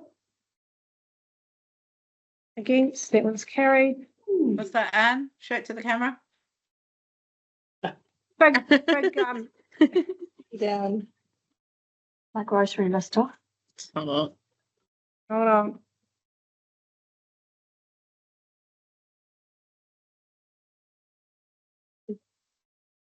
Oh, it's not going to come through very clear, sorry. Do you have to go What is it? Big tree down. So there is a very large tree down blocking the footpath. Where there's al fresco dining. Yeah. The diners are squished. Yeah, outside rock salt and kitty, we think. And zest. Yeah. Yeah. Oops. Okay, final one. Kawakoa Bakehouse Cafe and Roast in Kawakoa. Do I have a mover for that? Happy to move. Anne's mover. I'll second. No, there's no discussion. Well, I just have to make one quick point is that it literally says on the map that there's only 1.45 meters. Yeah. Well, no, because they've got, unfortunately, if Roddy was here, I would like to know who put up the traffic safety barrier where the outside tables and chairs are. Do we know who, whether that's council or who gave approval? Because they show a car door or ute door open, but it's actually out from the curb, and if it was parked in the middle of where those 5 tables are, you wouldn't actually be able to get around it if there was a car behind you and in front of you. I don't think they should be allowed the extra row of tables if it's not going to be a minimum of 1.5. They should all be against the front of the premises, or the There should be a 1.5 meter clear access way. And you say there isn't? And the map it says 1.4. No, but it adds more vibrancy. And that's without the chairs that are on the side that are shown in the That's right. picture. So, yeah, although that's That might need a little bit of space there if someone's had a look at it on the track. Those cars might be parking too far out to the carriageway. and it is on a state highway. Yeah. It just gets, our recommendation might be that we're a little bit concerned about road safety. If someone. 1, 2, 3, 7, 8, 9. And I if they don't let them have all the tables if they can't provide 1.5 meters. The outer row, that outer row should go, and I don't know who put that barrier there.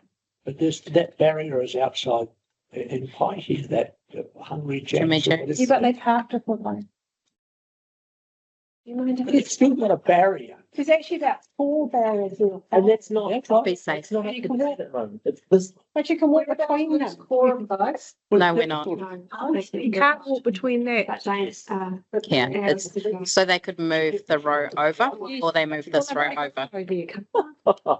Yeah, so they either move this row over there or this row over here to at least have a consistent row instead of losing that gap. You've got Easter weekend. Don't work too hard. In my view. Well, it does pass. There is a period passes. Oh, it'll be flat there. Well, that's a good thing. Not wrong. We should go Not anyway. wrong. Hang on, Jane, I'll book it on this one. Oh, I think that outside line there should go. I agree.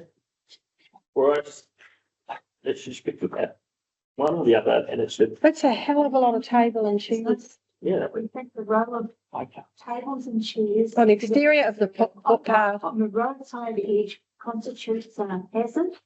Doesn't meet the guidelines for accessibility. Nice nails. Lotus in the picture. Did you hear that, Jane? After you. Not really. And said that the tables and chairs on the exterior of the footpath. Yep. Should be removed. They don't. Can they don't- move back to the opposite side? Yes, no, because I've already got 1, 2, 3, 4, 5, 6 lots of tables and chairs right down there. That is the outside. If you look at the map on page 242. Yep, I can see that. 242 or 236. Oh, sorry, which one? I'm on page. I was reading it wrong. 242. The long ones. Oh, it doesn't look like that in the picture, No, does the it? picture's not consistent with the map. No, it's not. 1, 2. 242 is greens. 236 is car breakhouse. Digitally, it'd be different. 236 in the 230. online application or online Yeah. agenda. Yep. Well, if comparing the picture with the plan, they don't match in our view. There's 1, 2, No, 3, it's 4, confusing, certainly. 2. There's only 3 tables, no, maybe 4 on the outside. And then there's a rubbish tin just along from that. And then there's. So where is the front of their premises? That's what interests me. It's got an entrance door up there. Yeah. That slightly bolder line is the entrance. So that's their boundary line there. And they're sticking all those far too in. They've got to remove a line. At least those 3 on the inside. Or put them all on the inside. They wouldn't. Because they wouldn't fit. The entrance door. Oh, they just have to have less tables. Is this a new application? The interest Or is this an update? Is it an updated application with more tables? What did they have last year? They just do it, and well, we haven't got last year, so we don't know. Through the chair, by the looks of it, whatever is in the picture above is probably what they've had previously. Are they trying to put additional tables in this time round? I guess is what I'm getting at. And maybe the answer is no, because the pavement's too narrow. No, it's just a check to It's make doing a a long decision. shape. Oh. Because the map and the photographs are inconsistent. And we're concerned about road safety, so we'd like this to come back to the board for information. So I leave it to lie on the table. Yeah. The photo and the map don't match. I think it would like. Some traffic safety comment.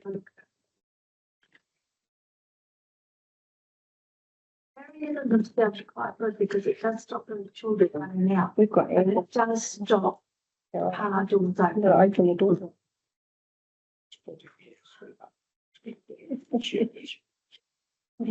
We also are about to lose quorum. So We need to move along. yeah. Comments noted on that one. Moved and Leave to lie on the seconded table. myself. Let live. Yeah. All those in support? Against, that's carried.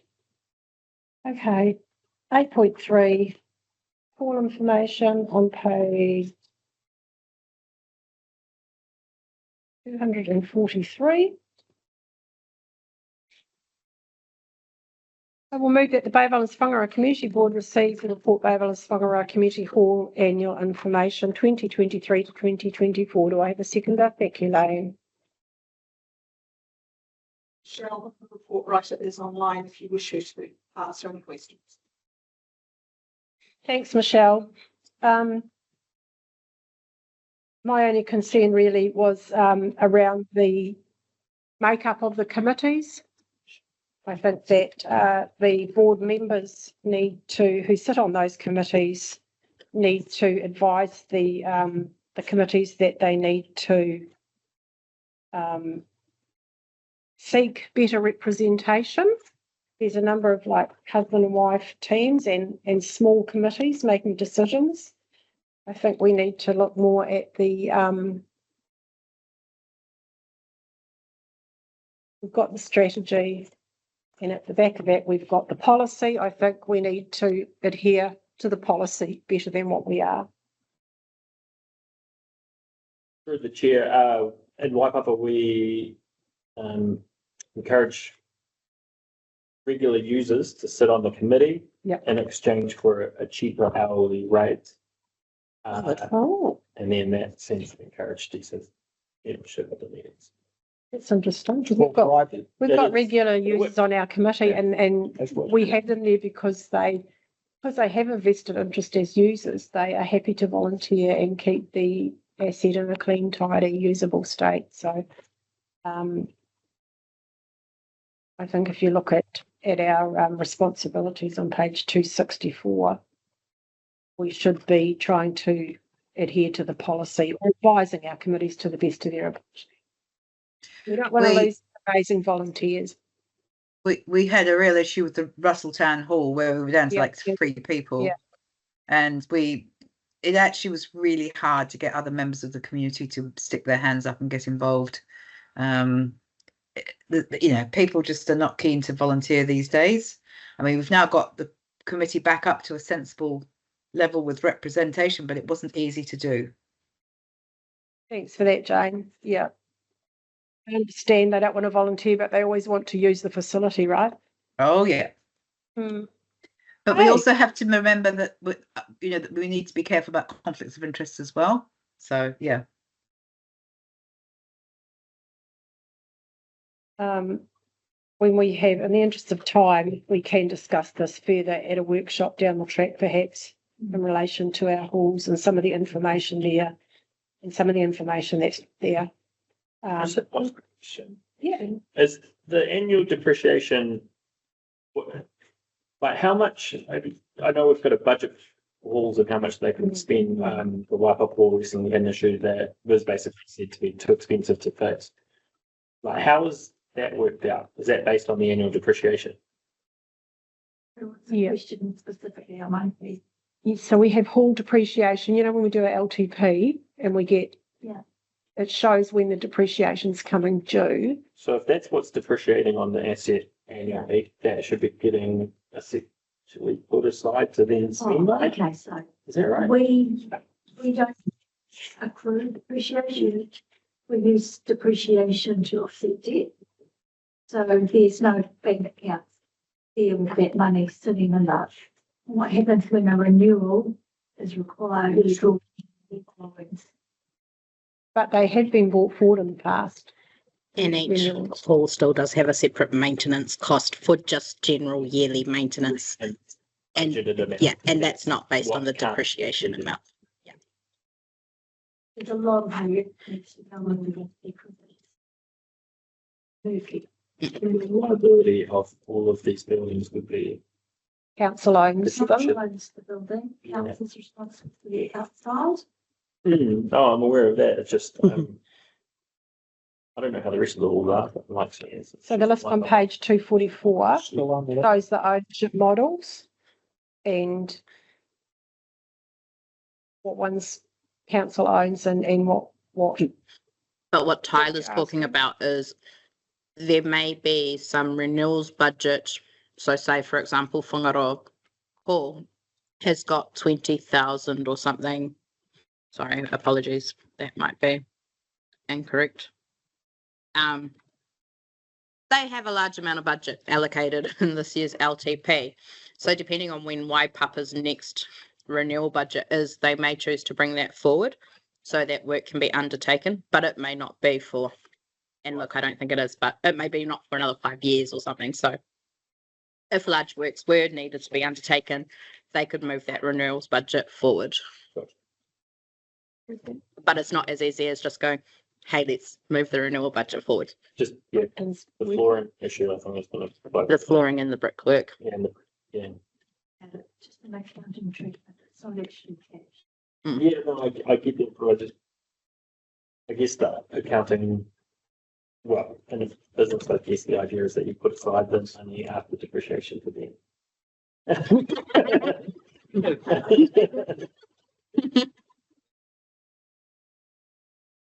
Yes. Council got themselves in trouble in the past. Okay, so we've got that information, those 4 reports. Thank you, Michelle. And I've moved, Lane seconded, all those in support. Against, that's carried. And moving on to 9.1. Are we going to public exclusion? Jump the gun and done that in PX. This has worked out well as the report writer wasn't online at the time, but now she is. Okay, so I will move that we go into public exclusion to deal with our final item here. Item 9.1, lease request over 25 Homestead Road, Kitty, Northland District Health Board. I will move that we go into PX. Have a seconder. Thank you, Lane. Those in support? Carried, thank you. And concurrently, we have retained Becca to do a designation along this route for the new road. I accept that the road is not designed nor funded, and it's quite likely it may not happen within the maximum term of this lease, being 6 years, but it may. Depends entirely on a bunch of external forces at play that are not necessarily all visible to us at this point in time. So my concern with this is not that we shouldn't extend the lease, but we need the ability to abandon the lease early, should the opportunity present itself to do that road. Or a developer can come to the party and as part of something that they're planning can contribute towards the cost of the road. So I just wondered about whether or not we needed to P that notwithstanding any of the above, there must be a clause. An exit clause. An exit clause. Should the property be required to be vacated prior to 2031? Yeah. Through the chair, Michelle can respond to that. 2031. Got it in there. Okay. So, actually, Michelle can probably answer my query too, and good point there. I just wondered if the designation was actually put in place, it would be quite some time before the actual works would commence. You've got up to 10 years, I think, on it, and whether or not that's relevant. I acknowledge that. But we don't know what we don't know. We don't have a design, we don't have funding. This could happen never. But I don't want to lock the door, and Michelle's going to tell me that there's a get out of jail free clause in there somewhere, hopefully. Through Hi, the chair. Michelle. Thank you. Hi. 100%. This will be the same as our lease for 9 Homestead and 13 Homestead. That they both have additional clauses that we can terminate the lease early if we need to do any developments whatsoever. I think we normally have we need to give them 6 months notice, but we 100% can terminate early, and I will make sure that that is included in this new lease. Yeah, same. Yeah, okay. That answers my query as well. Sorry, so I missed something there? Yeah, my question has been answered. She's in a state of ecstasy. You happy? Okay. So I'm going to put the recommendation with the degree of comfort that we have that Michelle has covered us in relation to an exit clause prior to 2031. And I will not read out, but we will go with A, B, C, and D. Yeah. All those in support? Do you have a seconder? Against? I've got you as a mover, but no Seconder? Okay, Lane. Okay. Against? Jane, are you there? I'm there. I had my hand up. Oh, sorry. It's hard for me to move You're all up there second because you now. don't see me. Yeah, now you're up in the heavens. Okay, thank you. It's carried. So now I will move that we go back into meeting. Somebody second. And then we come out of public session. Thank you, Larry.